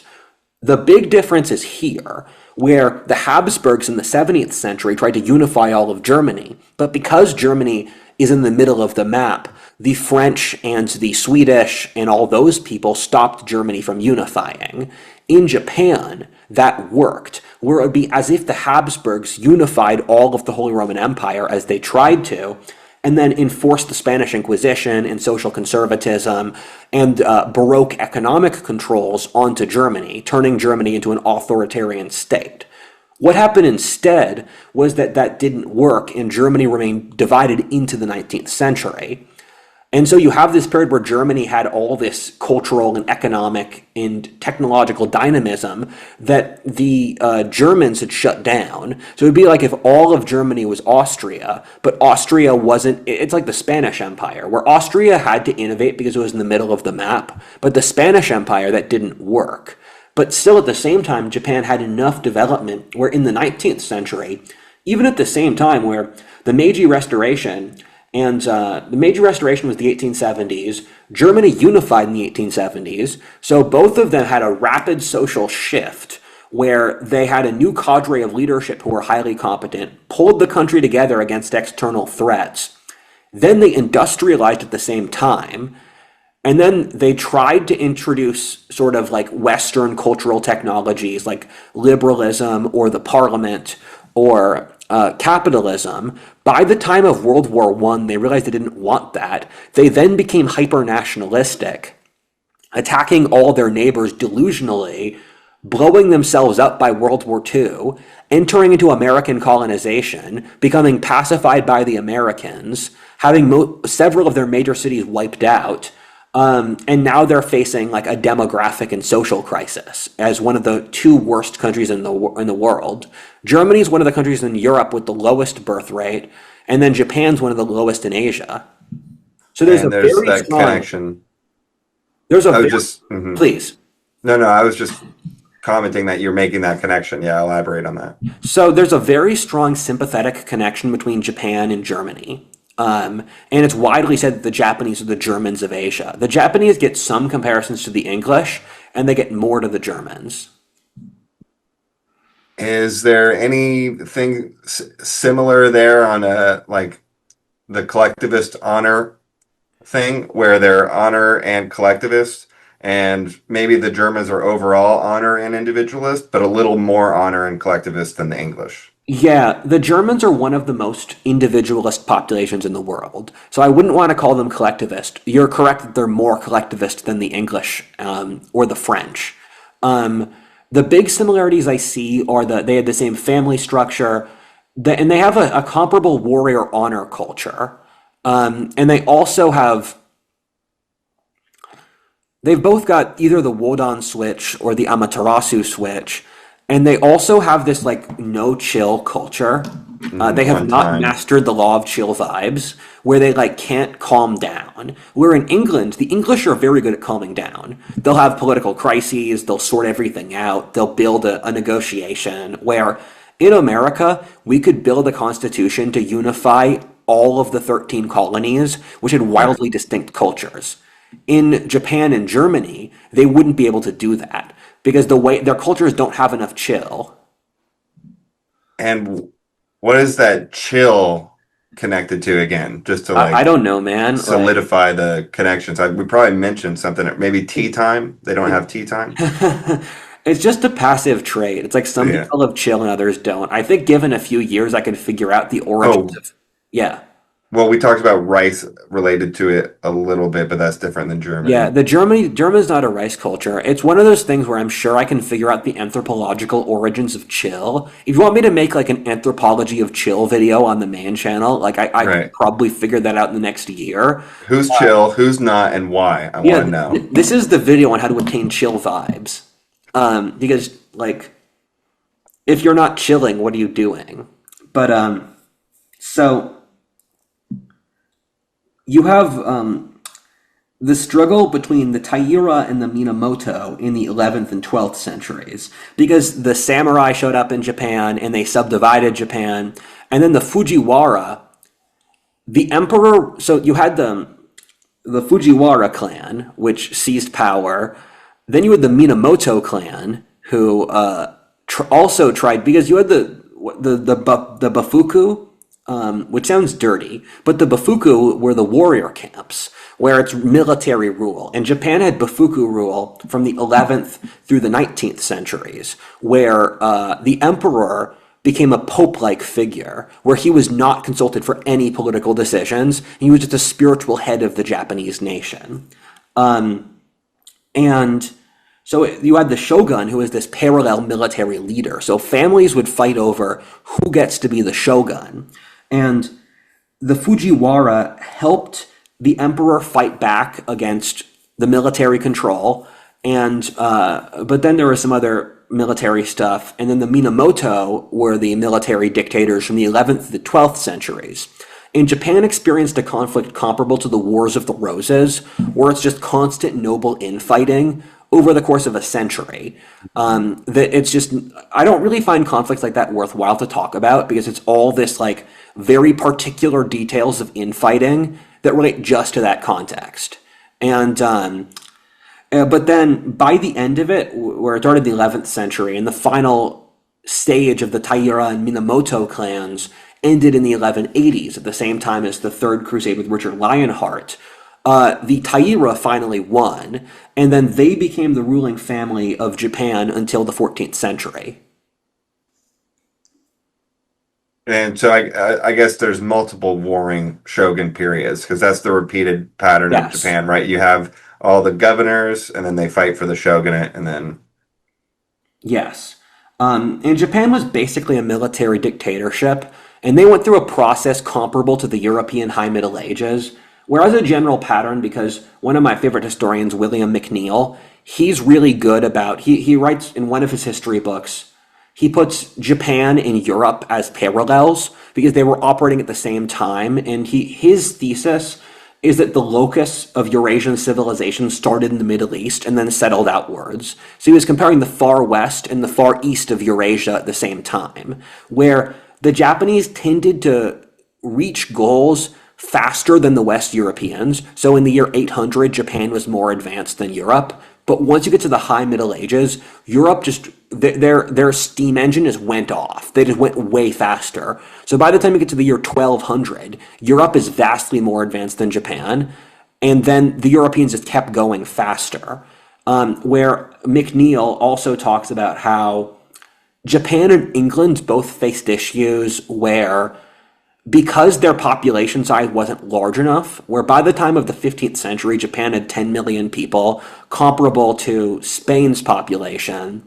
And when they were like 2 million people, that's not enough people to build out your own gene pool, your own disease pool. So both England and Japan would have this issue that diseases would come into Japan from outside, or from England from outside. They'd kill the population.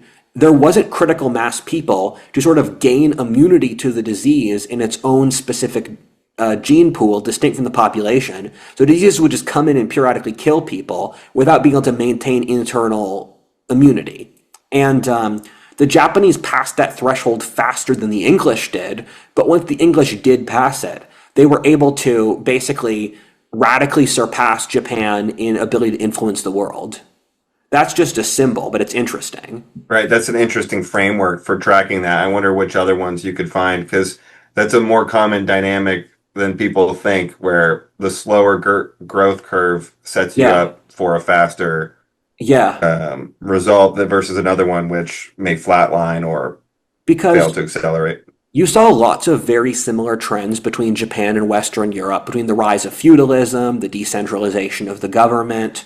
The monasteries were the first engines of capitalism and banking, whether that be the Catholics in Europe or the Buddhists in Japan. You saw agricultural innovations, the rise of a money economy, where in both Japan and Europe, there was a very common archetype of the nobleman who was indebted to the merchant classes, where one of the outgrowths of feudalism is because you have this highly specific and autistic government system, where in feudalism everyone's dependent to someone else.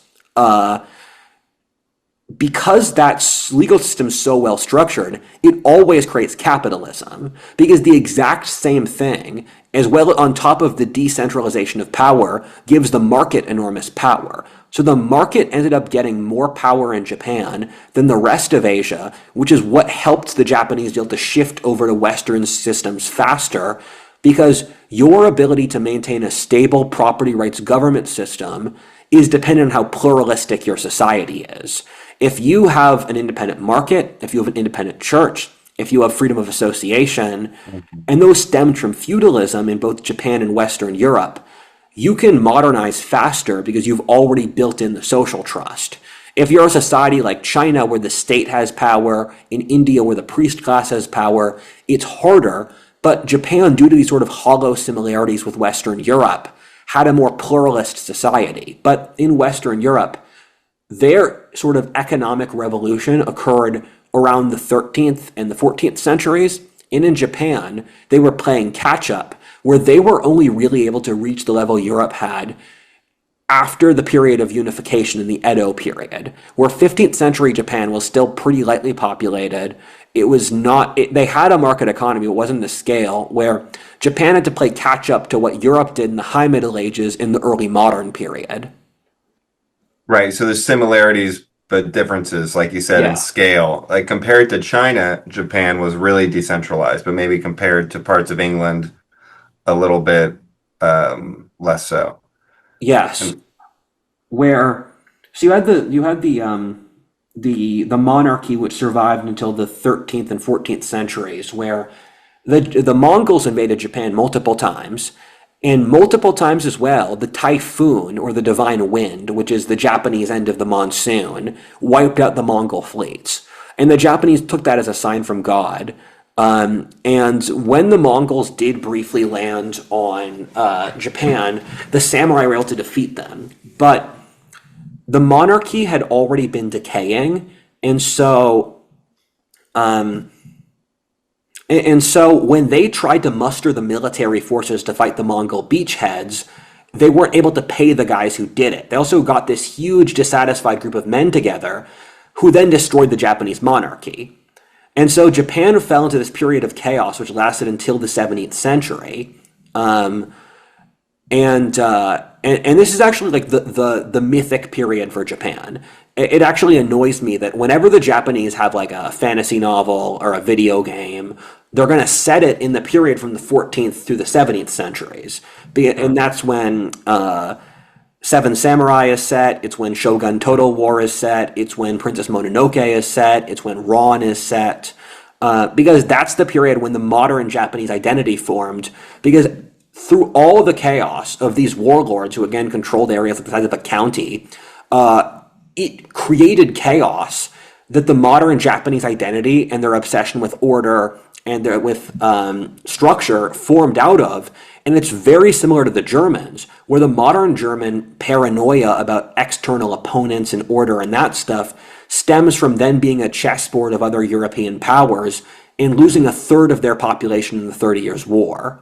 And so Japan, for example, they had 10 million people in the year 1600, in the year 1450, and they had 30 million by the 17th century. So their population, Japan didn't go through a crisis of the 17th century in the same way the rest of Eurasia did, because the constant civil wars kept their population vastly artificially lower than what it should have been.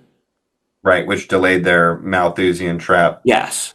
And maybe part of the other reason they developed faster earlier, I mean, not reason or whatever, but a lot of those technologies we talk about, like the plow and different types of farming equipment, they originated out of China. Yeah. And Japan was a lot closer to China in the, Yes. 5th, 6th, 7th, 8th century when that stuff was popping out. You also didn't have external invaders like you did in Europe, like the Vikings or Magyars or Arabs, which is why the Japanese probably did better in the Dark Ages and then weren't able to catch up in the High Medieval period.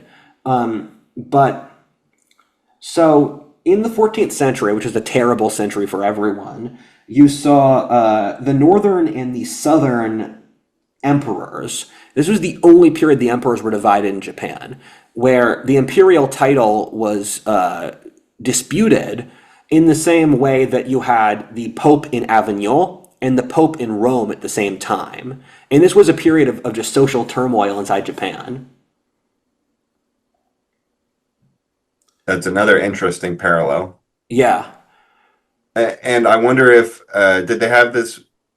Was the 14th to 17th century, was mysticism and the spiritual element big? Was this when they were incorporating their? Yes. And I wonder if like having the Mongols get wiped out by the force of nature three times helped like boost their idea of Oh, nature spirits. oh, definitely. Yeah, it very much did. That's still remembered in Japan as one of their core historic moments today. If you're to ask a Japanese person, what are the top five moments of their history? One of them will be when God killed the Mongols multiple times. I mean, it's huge. They It could have is. been wiped out very Yeah. conceivably, at least on main island. I also don't think it's a coincidence that two of the societies which did not get ravaged by the Mongols or their descendants are Japan and Western Europe. Those are the Hmm. two that attained modernity. Where even India, the Mongols attacked pretty far into India, and then other nomads who were similar, like the Mughals, who were their descendants, or the Seljuk, or the Ghaznavids, or the Mamelukes, etc. In West Europe and Japan were the only two where that wasn't the case. It's like Lord of the Rings. The Mongols are like a plague of orcs. Wait, Like, so refrain from anti-Mongol racism, please. oh, sorry. We should not call any ethnicities orcs. Mongols are okay. They're They're fun. barbarians. We can Res- call them barbarians. But in the so this is the period in the 16th and 17th centuries where two very important trends occurred in Japan. One of which was the introduction of Europeans to the region, which happened actually mid 16th century. It's pretty remarkable that within a lifetime of going around the bottom of South Africa, the Europeans reached Japan. And for the longest time originally, it was just the Portuguese. And the Portuguese showed up at Nagasaki, where I believe Nagasaki was actually built by the Portuguese. It started out like much like Hong Kong or Calcutta or Shanghai as a coastal European trading fort.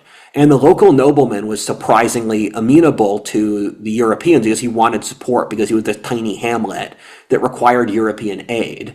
And the Portuguese were, I don't want to use the word evangelical because that has Protestant connotations, and the Portuguese were hardcore Catholics. But the Portuguese's big thing was spreading Christianity. And Christianity actually became wildly popular in Japan, and there are several timelines where Japan converted to Christianity in the 17th century. It was the area in Asia most amenable to Christianity, because in the period of chaos where the nobility just treated the public like cattle, and Japan had no protections against the oppressions of hierarchy, where it was Mm. totally legal, even into the Tokugawa period with the centralized government, where if a peasant looked at a nobleman poorly, the nobleman had the right to cut off his head on the spot with no trial. That's the kind of society this is. And the peasants weren't expected to make eye contact with nobility. So Christianity shows up. Everyone's equal. God loves you. If you follow the code book, you get to heaven.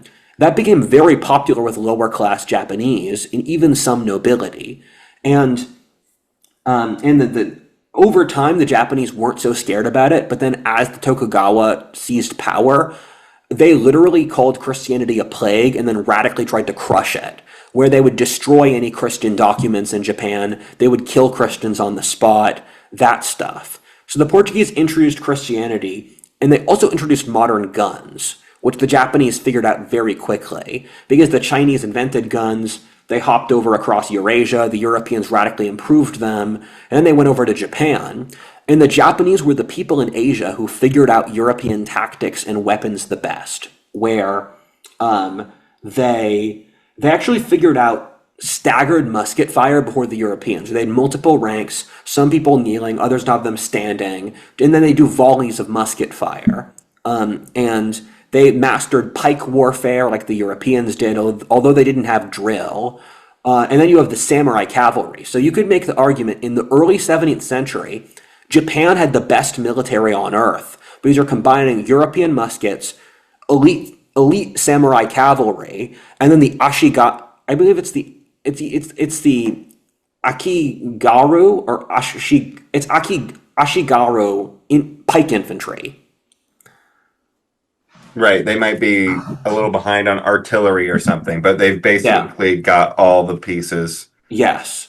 And what would Japan have I've looked got to point like? out artillery. Oh, So go for it. they're Yeah. going to invade Korea soon, and I read a book on this from Osprey, who are the big military history publishers.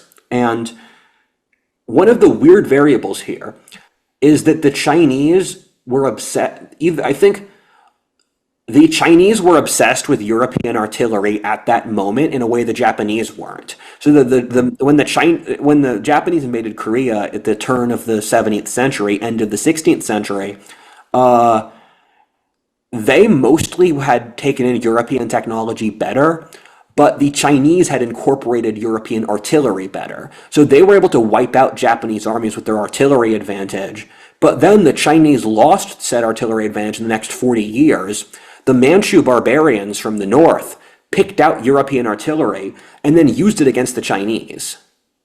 And then that was a big variable in the Manchu conquest of China, where the Manchus had 1/100th China's population. And that's the Manchus in the north. And that's Yes. when like the Han dominated, or that specific group Yes, of them. the Ming, the Han. Got China it. was Yeah, run yeah. by an ethnic Han dynasty. You're correct. Right. And then what I'm wondering if like they realized, obviously they started to realize Christianity would have a really big impact on the Japanese social They structure, did. even if it, and the fact that it was so amenable to it accelerated that. So it sounds like they had some sort of autoimmune Yeah. response. But what would like Japan, what would, how could Japan like adopt Christianity without sacrificing some of its order and other things that they do Yeah. well? I I guess it's think a complicated so. question. One of the last alternate histories I made were the first 7 years of the main channel were alternate history. And I made an alternate history, what if the Shimabara revolt worked? And this was on part of my gap year. And that was a mental switch being like, wait, Rudyard, if you're making alternate histories at what if a Christian revolt in 17th century Japan worked, you've probably beaten this horse too much. You should probably move out of alternate history. I made that alternate history, and what if the cotton gin worked back to back? And I'm like, wait, I might have done all the good timelines. Mhm. And because if the cotton gin works, you abolish slavery 40 years earlier peacefully, which nearly happened in the American South. Right. But so Asians can be Christian. The Philippines is majority Christian. You have Christians in like East Timor and Indonesia, like the Karen peoples in Burma. And so the Taipings are interesting, where the Taipings were not like considered real Christians by Christians at the time.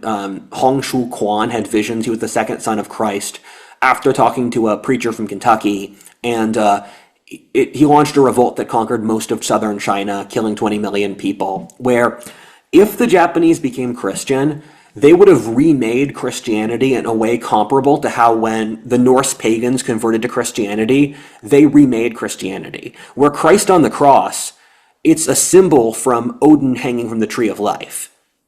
Did Or that have any impacts on modern sweet Scandinavian Christianity? Is it a little different because of that so connection? uh, it influences European culture in a lot of ways, where the word God is the word Gott from Odin.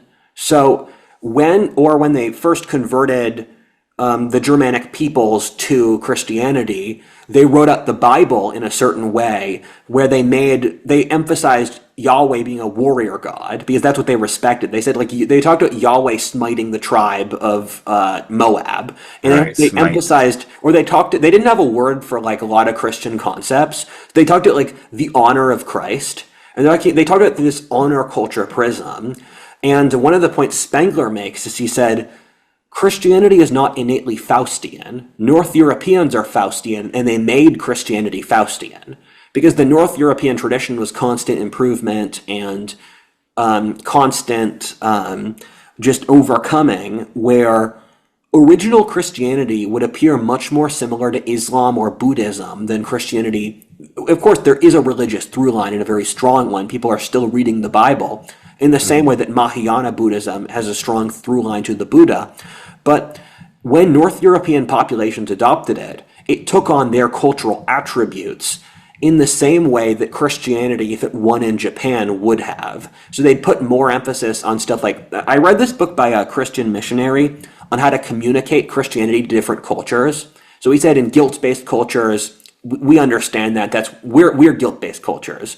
He said in Asian cultures, you convert them to Christianity by talking about theology through the concept of God as the Father, because they're such family-oriented cultures that you explain Christianity through the lens of family structure and the love of mutual interdependence. And then we talk to tribal-based fear cultures, you articulate it through the lens of the power of Christ's magic. And this is one of the reasons you can communicate single things to so many different people, because if you can have a central principle that Yeah. overwhelms all of the preference filters, and so you just have to make sure to let them know that this central principle results in the outcome that you want, and also that you want. It fulfills these various differences in Yes. expression to the best of their ability with a central concept. And so, yeah, that's interesting. I would have been worried at first if they had like a Roman reaction, because they had a big slave population, right? That They had no, didn't. They had abolished slavery in the 14th or century. not slavery, but like a very controlled social structure where Yes. people couldn't say anything, blah, blah, blah. And so they might have had like an overreaction into because you said it was more popular among the lower classes. So it Yeah. might have caused some fires. This But yeah, leads it's just interesting. this leads to the next point where the European influence actually caused Japan's unification, or at least it was a big causal variable. Because I was researching Japan again today, and I was shocked at how much influence Oda Nobunaga had. Because I remember Hideyoshi and Tokugawa doing a lot of stuff, but Nobunaga was the chieftain of this tiny hamlet, and then he unified the vast majority of Japan himself. And he did it through, he was the guy who popularized gun warfare by bringing in the European firearms. And he could wipe out these samurai armies with firearms. This was a huge turning point in Japanese history. But the samurai who spent years studying the blade just got wiped out by these peasants who had guns. And this was a huge tipping point in Japanese history, where his two successors, Hideyoshi and Tokugawa Ieyasu, were both peasants. And then they rose up, where Hideyoshi was a buddy of Nobunaga's who he saw just immense promise in as a peasant. He got promoted through his military. In Japan, with this brutal period where they conquered this entire, ultimately all of Japan through using firearms. And there were several battles where they were able to beat much larger armies outnumbered through firearms. And it was ultimately the deciding battle. There was this huge battle I think it's Sekigahara in the late 16th or early 17th centuries, where this noble cavalry army charged down firearms and just got slaughtered. And so the guns were really a Pandora's box, but it's an interesting thing where it's very much Caesarism, where Caesarism is often when enterprising populists, often of lower class backgrounds, take control of an aristocratic society and then grow the state through doing so. It occurred in the fall of the Roman Republic. It occurred at the French Revolution. In 17th century Japan, we see Tokugawa's state as hyper-aristocratic, but it wasn't, where after Nobunaga, Hideyoshi got power, and Hideyoshi and Tokugawa were both friends, and they had a power-sharing agreement. And it was complicated, where they had like certain clans, because Japan was a clan-based feudal structure where clans would hold power that were kind of under their control, but they also weren't. And it created complications where they'd, let's say, technically unify Japan, and then there was one of the clans that they tried to unify power. The clan rebelled because the clan had never agreed for a totally centralized Japan. But Hideyoshi was an imperialist, where his idea was that because we realized the Europeans are out there, where the Japanese got the full map of the world from the Europeans. And I can't imagine the psychological state of their older maps just had East Asia, where the Wow. Japanese had mercenaries, samurai mercenaries, or the Ronin, who were, you had this huge class of landless samurai and poor samurai, where in Japan, much like medieval Europe, the poorest range of nobility, in Japan had a big nobility, around 10% of the population. In England, it was 2%. They were just poor. And so the top range of peasants were very frequently wealthier than the bottom range of the samurai. So samurai mercenaries would fight in Java or Cambodia, where you had this battle between Spanish conquistadors and Aztecs who invaded Cambodia, fighting against the Cambodians who were using samurai mercenaries. So the furthest the Japanese thought about was like Java and Indonesia and Mongolia.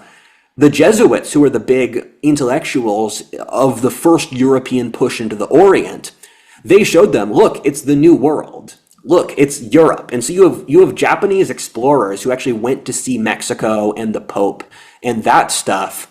And there were Japanese people in Mexico and the Mexican nobility in the 17th century.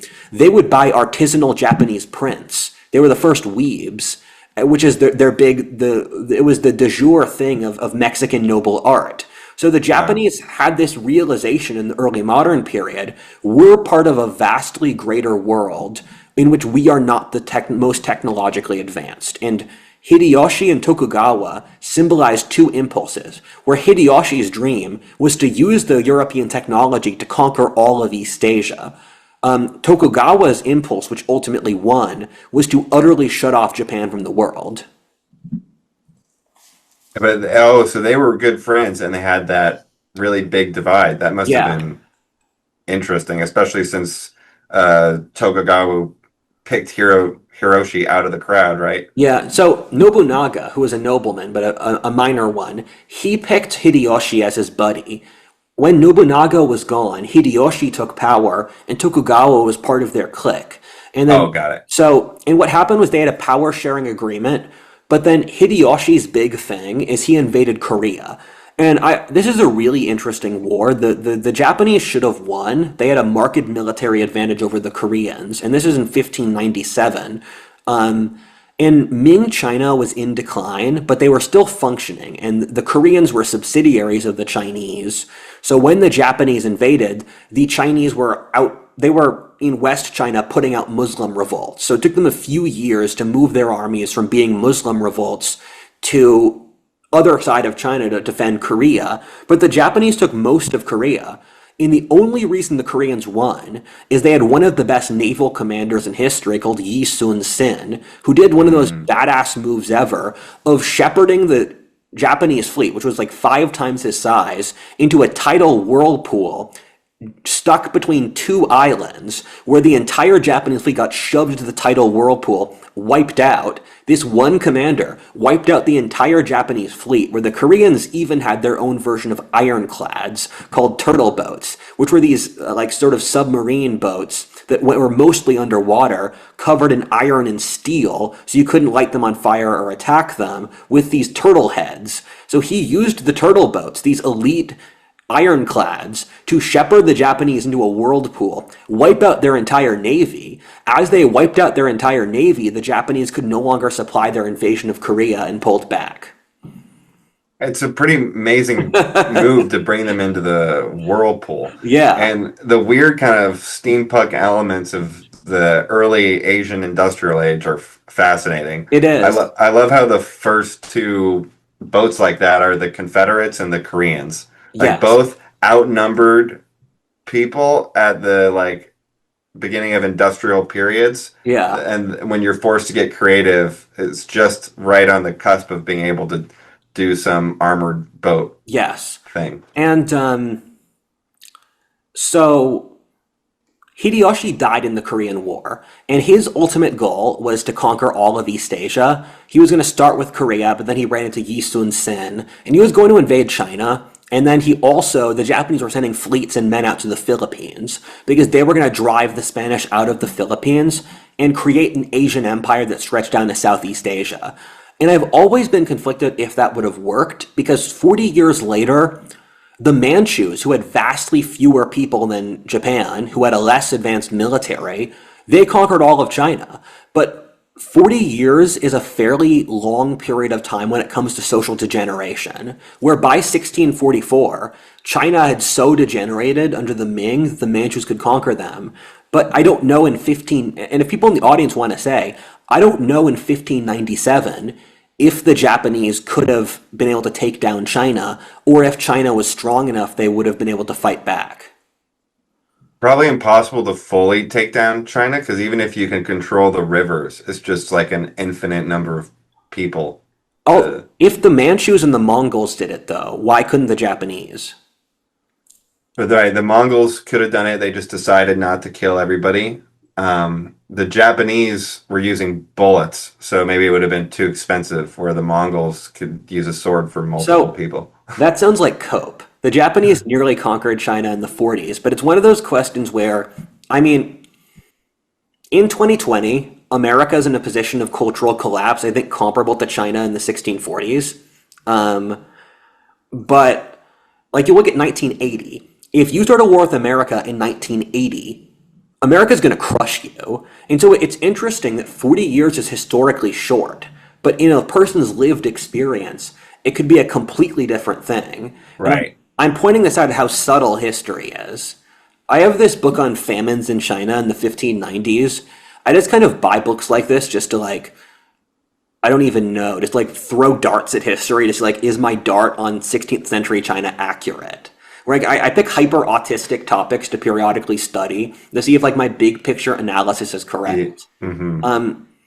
But with Hideyoshi's loss, Tokugawa finally crushed all of the rebels, finally unified Japan, conquered Hokkaido, and his call was to turn Japan into an authoritarian state. So he created a secret police, he enforced the social structure where there were laws against politeness. It was illegal to not address your social superior in the exactly correct terminology. Again, as I said before, the nobility could cut off peasants' heads. They crushed the Shimabara Christian revolt, murdering all the Christians. They controlled all the books entering Japan.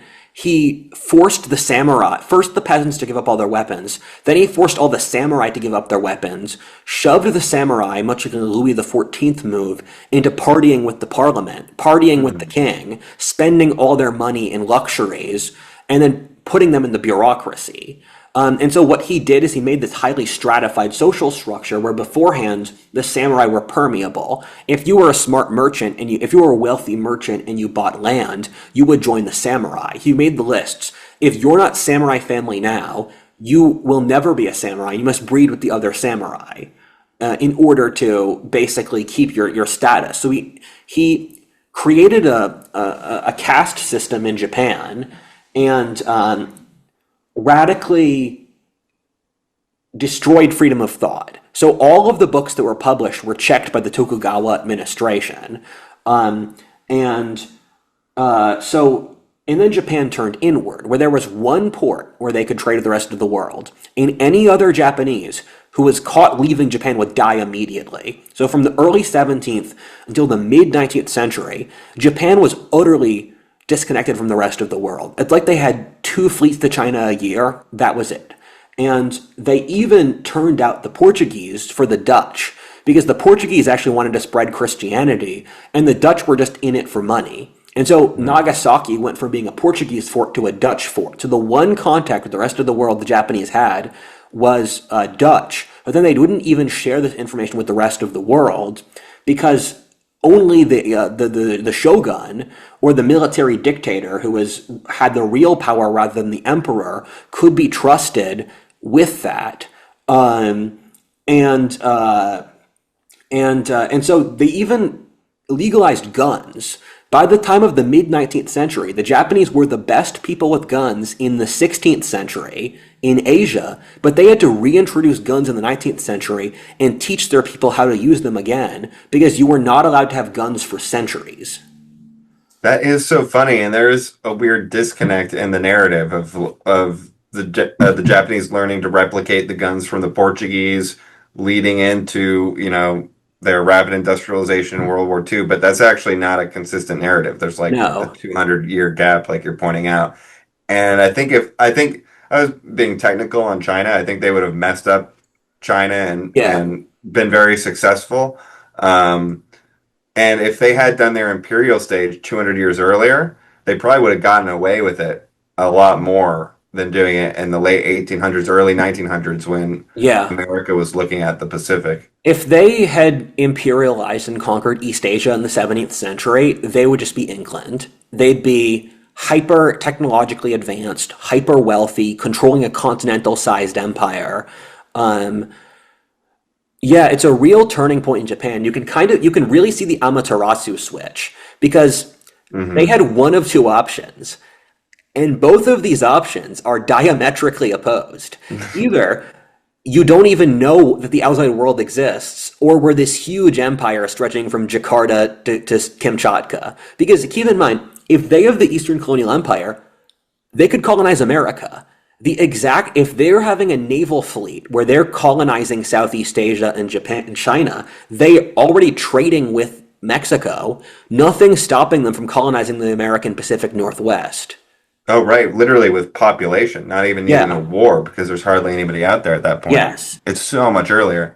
And so the ironic thing is this is called the Edo period because the capital of Japan moved from Kyoto in the southwest to modern Tokyo. And rapidly became one of the most prosperous and largest cities in the world. And that's been a consistent trend in Japan, where Tokyo is the largest city in the world even today. Hmm. Japan's centralized like that, much like France did. And it's comparable to the period of Louis XIV in the French L'Ancien regime, where there was a period called the floating period, where all of these nobility who had wealth were hanging out in Tokyo with nothing to do, and they would just engage in degeneracy and fashion and various sexual depravity. Where Japan's geisha, where they're like ritual prostitutes, high class prostitutes, their porn culture, their kabuki masks, the tea ceremonies, all stem from this early modern period when you had this huge nobility who were just doing government bureaucracy jobs with nothing else to do. And it's really strange. This horrifying authoritarian society was actually Japan's golden age, where their population tripled, they had economic growth, they built out a capitalist economy because even though they were split off from the rest of the world, they still had free markets inside Japan, and then somehow their caste system was still relatively permeable because you had this merchant class that would integrate with the nobility in some ways, where on the outside they were this horrifying authoritarian society, but actually they had built up enough tension from their pre-existing feudal capitalist culture that they could maintain internal dynamism. So on the outside, and it's funny, the way history works is it has a negativity bias and it has an interesting bias, where from like 1630 till 1860, I don't know what to tell you. Singular monarchy, no relation to the outside world. It's like some friggin' sci-fi novel where they stop time. Because once you get to once you get to Admiral Perry in the 1850s, where the people who opened up Japan were the Americans, Right. and the Admiral Perry, much like Matthew Perry, the Friends actor. I've never seen an episode of Friends, by the way. Wrong generation. It was my first DVD before internet. Oh. Um, and So he showed up in America. This was peak free trade. America said, you're going to open up to our trade now, or we're going to shell you. And the Japanese saw these American, basically proto ironclads. This is 1850s, the time of the US Civil War. And see these huge ships with shells that are enormous, that shoot out steam. And the Japanese were so disconnected from the rest of the world, they didn't even realize that the West had progressed so much since they last spoke to them. So they had this panic button moment, like, oh my God, 300 years ago, the Europeans were better than us. Now it's so much worse. And do you have any questions before I get to the Meiji Restoration? Yeah, I just think it was funny that because it makes sense that the Japanese would not have seen the European trajectory. They Yeah, just saw Europe where they were when they saw them and just yeah. assumed, like, from their framework that that would stay the same. When Part obviously, yeah, it was a rapid change.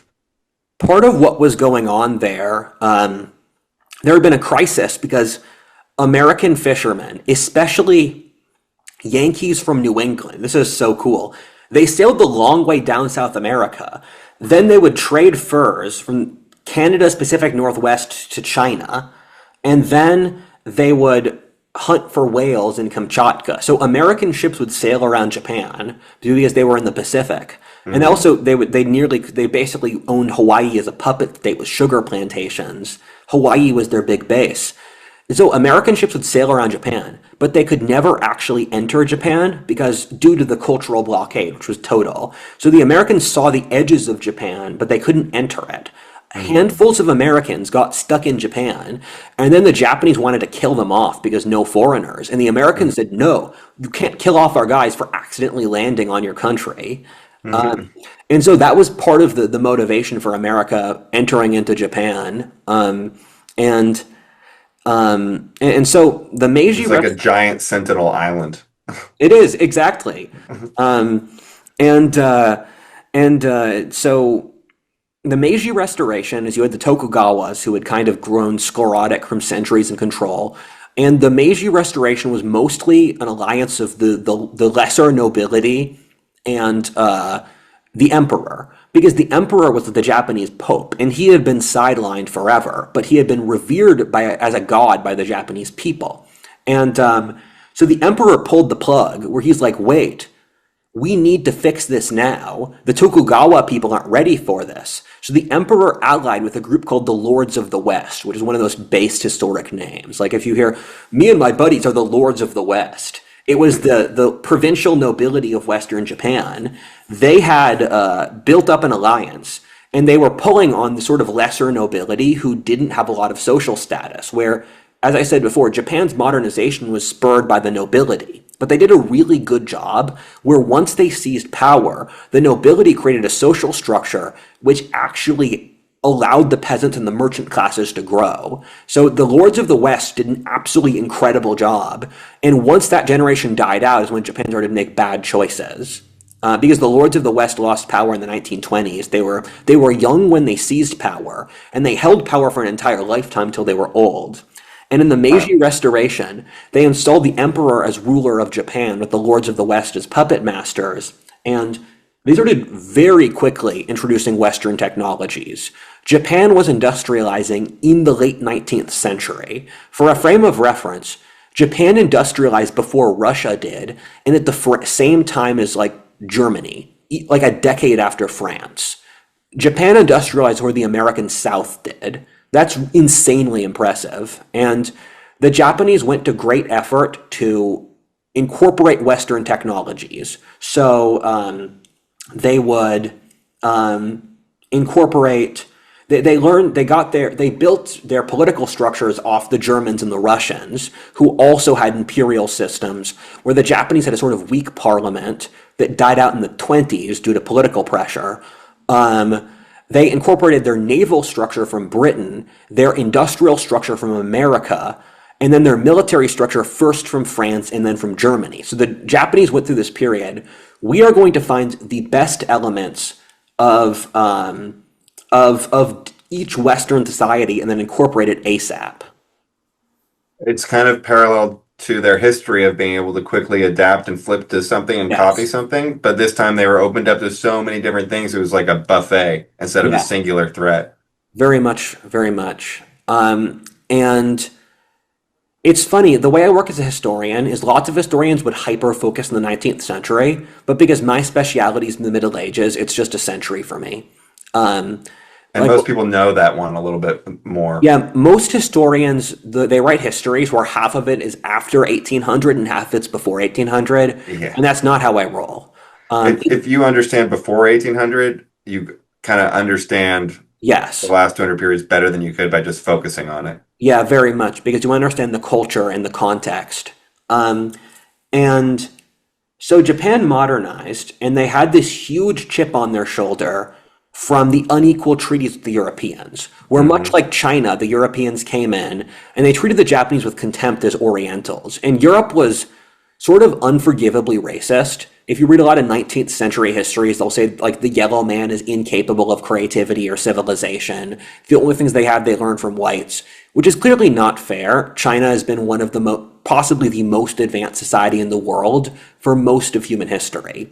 And the Japanese had this enormous collective spirit, and so they had the pre-existing capitalism to industrialize, and the military was the biggest vector for social mobility. John Gunter talks about this, where he wandered around early 20th century Japan interviewing people, and he says that the military, it was a lot of like dirt poor peasant boys who could rise up in the military structure. So it was the center of Japanese patriotism.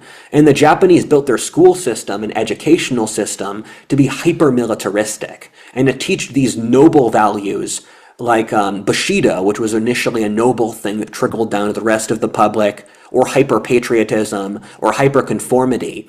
And you see these things that ultimately caused World War II in the East, which were kind of not insidious beforehand, where up until World War I in the 20s, Japan had levels of patriotism and imperialism comparable to European powers, where the Japanese, they wanted to build out empires to the Europeans, where colonial empires were really popular in Europe. So America had multiple colonies to prove to the Europeans that we were cool.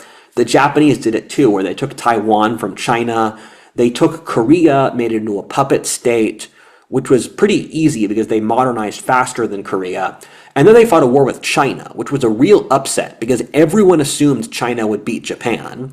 But because the Chinese had also been modernizing, but they had been modernizing in different ways. The Chinese just incorporated the Western military. They had no social structure changes. The Japanese did the social structure changes and the military changes. And then the Japanese absolutely crushed the Chinese fleet in like 2 days. They had a secret attack on the Chinese fleet around Liaoning and like the area around Beijing, wiped out the Chinese fleet, humiliated China. And then this became a wake-up call for China, where an entire generation of Chinese modernist thinkers actually studied in Japan because they grew to admire Japan for beating them. Wow, which takes a lot to switch Yeah. ego to admiration, especially when it's like the little island that, yeah. One of the things going into World War II was that when the Japanese were trying to conquer all of East Asia, and they saw themselves as racially superior, and it was their right, is they called it the co-Asian prosperity sphere. But you had lots of Chinese and Japanese intellectual types who genuinely believed it. So a lot of the Japanese who were talking at the co-prosperity sphere, they had been psyoped. And because Japan was a hierarchical society, they had good intentions, but their leaders did not. And a huge turning point here was the Russo-Japanese War, where the Russians and the Japanese were trying to divide up China. And Manchuria is this area of northeast China that operates as a hinge between, it's the size of Texas or France, and it's a hinge between Russia, Mongolia, China, Korea, and Japan. And the Russians had turned Manchuria into a de facto colony. It was technically part of China, and it was the origin place of the Chinese ruling class. But the Russians had this railroad that stretched from Siberia downwards. They had already taken parts of modern Siberia from China next to it, so it was widely assumed the Russians would just take Mongolia and Manchuria, where they had this place called Port Arthur on the Liaoning Peninsula. What the Japanese did was launch a surprise attack on the Russians, then completely wiped them out. And this was a surprise victory. It was right before World War I, because it was assumed that a yellow nation could never defeat a white nation. And the Russo-Japanese War is it's one of the hardest wars to read about because the Russians screwed up so hard. I don't want to play into those sort of like attitudes, but at the same time, the Russians really, really failed that war, and the Japanese really got it right. They had an incredible military, they were hyper-modern, and it was one of the presage wars for World War I. where it had trench warfare, machine guns, Mm. huge casualties. It either killed hundreds of thousands or millions of people. And the Japanese utterly wiped out the Russians, where a few different battles, you had the attack on Port Arthur, the Japanese surrounded Manchuria, and you'll hear stories of, for example, the Japanese had a really good spy network in Manchuria, and the janitors in Manchuria, who were Japanese spies, had total understanding of the fort structures, and Russia was so incompetent, even their own officers did not have clearance to know how their forts worked. But the Japanese janitors did. And the Russians, it actually caused revolutions inside Russia, which they crushed, because they would just send men out with no training, who couldn't fire guns. And they just got slaughtered by the Japanese, who were incredibly good at stuff like training or organization or drill or motivation. Right. Yeah, it's a funny attitude. It's like you can see those attitudes being born out of insecurity because it's a Yeah. situation that you can't fathom, but you should never get cocky because these factors and momentum can override whatever And you think you got.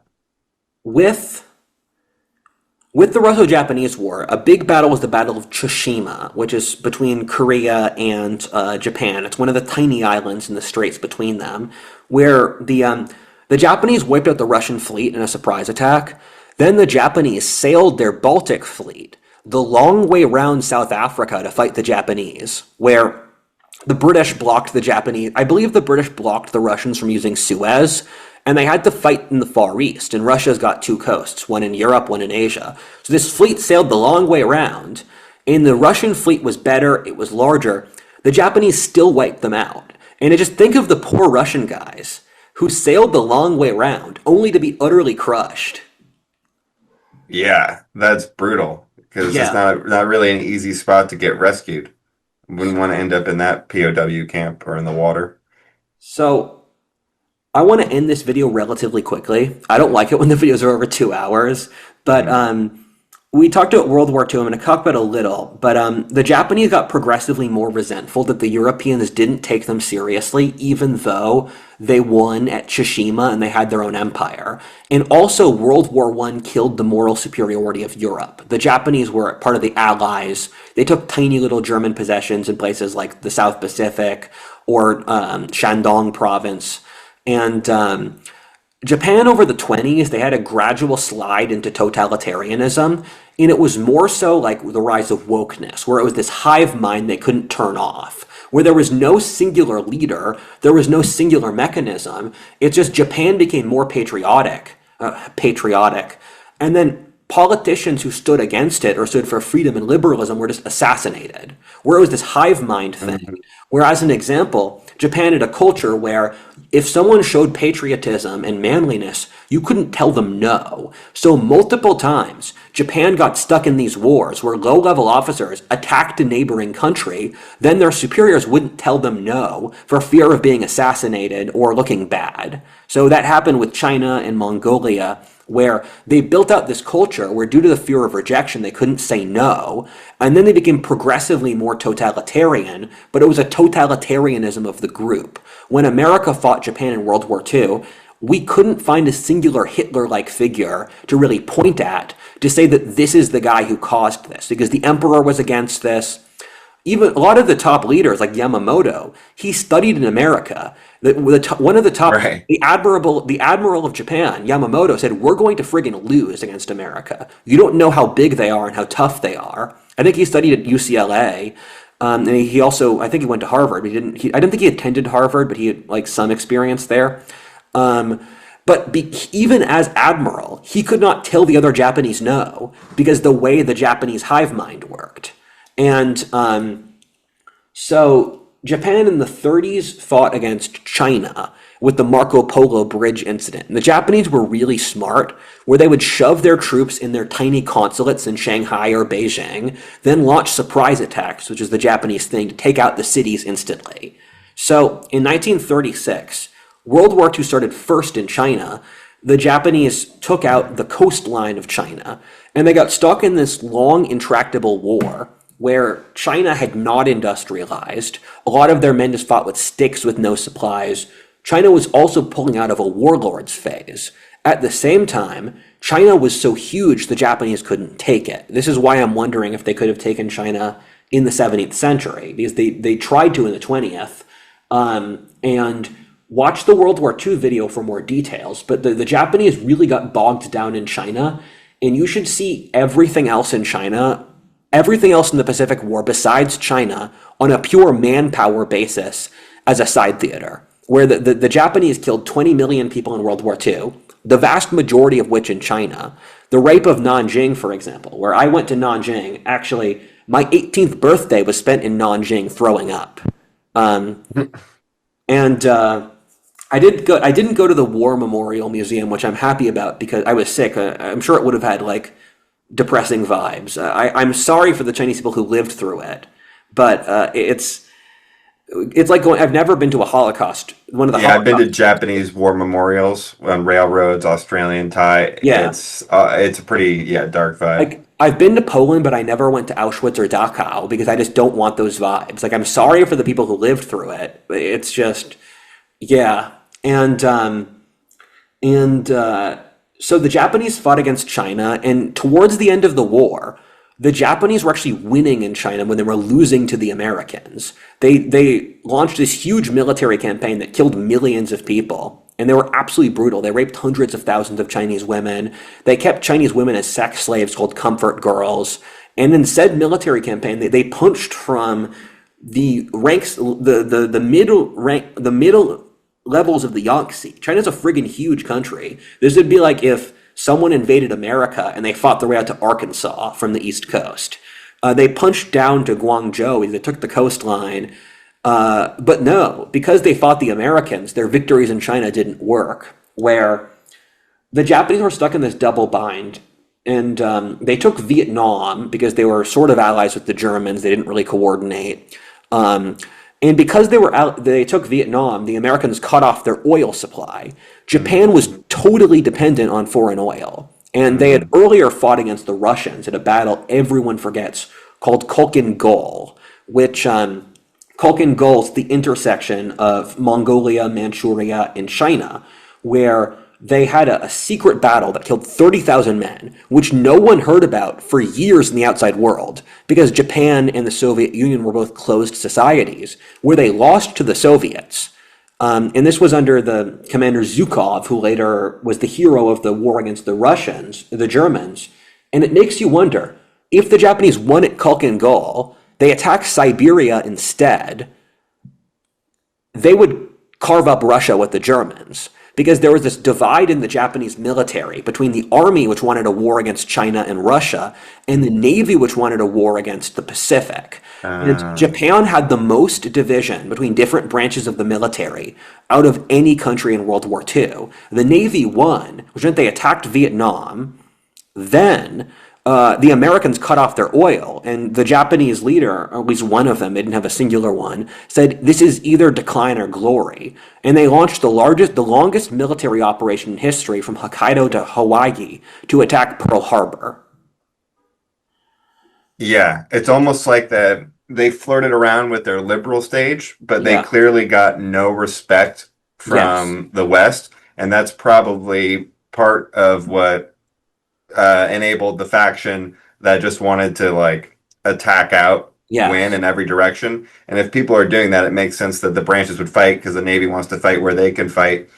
And a good example of being spited by the US was the English actually did give the Japanese this respect. Like after really hard fought in the 1890s, they signed Yeah. a treaty with them for the Japanese to be in charge of trade in the Pacific, which is that co-Asian prosperity sphere thing, right? Yes. And the Americans never ratified or respected that treaty. And so it's like they worked so hard to get that with the British, and then it was like ignored by the Americans who didn't trust Japan Yeah. that to not mess with their interest in the our interest in the Pacific, and then the war kind of blew up over that conflict over the control of trade in the Pacific. This is one of those eras of history in which like you can genuinely ascribe things to racism. Um, where the left loves to do it, but there are certain periods that are just genuinely just racism, where, for example, the Japanese were to wipe out the entire British military force in Malaysia, where the Japanese landed top of Malaysia Peninsula, walked through the jungle, which the British did not think was possible, did night attacks, attacked Singapore from behind, where the British guns were pointed towards the ocean, and wiped out the British army immediately because they didn't even mentally process it was physically possible for the Japanese to fight through the jungle. Wow, yeah, totally Yeah. different terrain balances. I'm not going to talk too much about the details of World War II because I already have a World War II in the Pacific video. And also, it's not that pertinent to Japanese history itself. The Japanese just lose past a certain point where they built an enormous empire. It went down to New Guinea. They bombed Australia. They had Hmm. soldiers fighting in, like, oh, there were literally tens of thousands of Japanese soldiers fighting in Alaska. They had Japanese armies on the edge of India with the Brahmaputra River, up into deep into China. The Japanese fought incredibly well, especially for a country that had like less industrial power than Britain, vastly less than Germany or America. But once they were fighting America, they sealed their fate. Where the Americans wiped the Japanese Navy out at Midway, the Japanese Navy got stuck off the coast of Sri Lanka, not doing anything for months, because they wanted to attack India and launch like a revolution in India that didn't work because Gandhi didn't approve. And the Americans wiped out at Midway. The biggest Japanese defeat is a battle no one remembers, which is the Battle of Leyte Gulf, where the Japanese got at this huge army of poorly trained guys.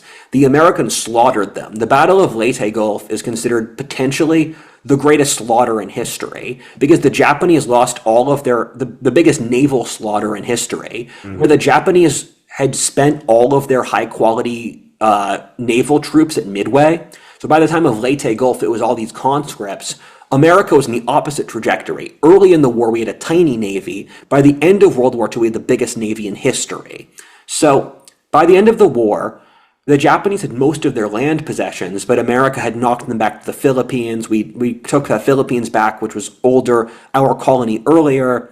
And then there was this point where we were going to invade the Japanese home islands. And there's this whole school of thought, did we have to nuke Hiroshima and Nagasaki?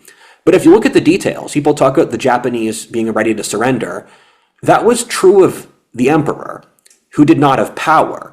And the parts of the civilian government, who also did not have power. The military, who actually had power, they were handing women guns, they were handing children guns, and they were issuing public statements saying, we are fighting till our last dying breath. So the Japanese were going to fight to the end, and they were going to kill everyone who didn't, where after we nuked Hiroshima and Nagasaki, and the emperor said no, this is madness, because they didn't know we only had two nukes at the time. It would have taken us like 6 months to produce more nukes. The emperor said no, we're not going to drive the Japanese nation extinct under uranium. We're going to have peace. The Japanese military made up these rationalizations that, like, although the emperor is a god, he is representative of the will of the Japanese nation, so the emperor is betraying his own will.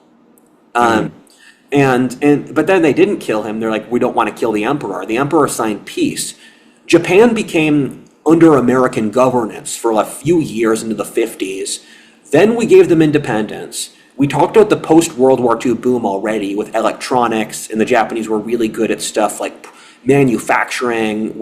They had their own manufacturing systems. And then that Japanese boom, one of the greatest in history, lasted until the 90s, blew up due to reasons we describe. Now Japan has been in stagnation, and now they produce anime. Japanese history.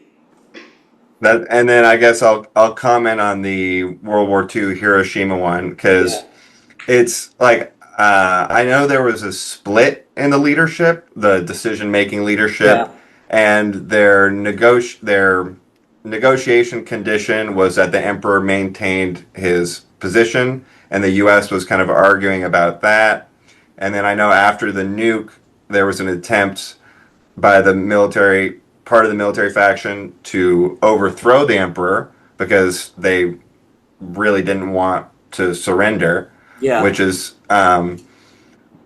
but yeah, it's hard to say that if they would have definitely fought to the last man because I know that there were internal squabbles, and as things go along, etc., you can cause damage with different ways Right. with different targets. But it is you can see the clear utility of it in Yeah. the historical perspective. I used to believe that the Japanese would basically get extinct, genocided, and replaced by the Chinese in high school. Now I don't think that. I think like if all of their cities were burned down, they would have eventually given up. It's just it Right. would have taken millions of Japanese deaths, and the American statistical projections said the conquest of Japan would take more American casualties than the entire rest of the war combined.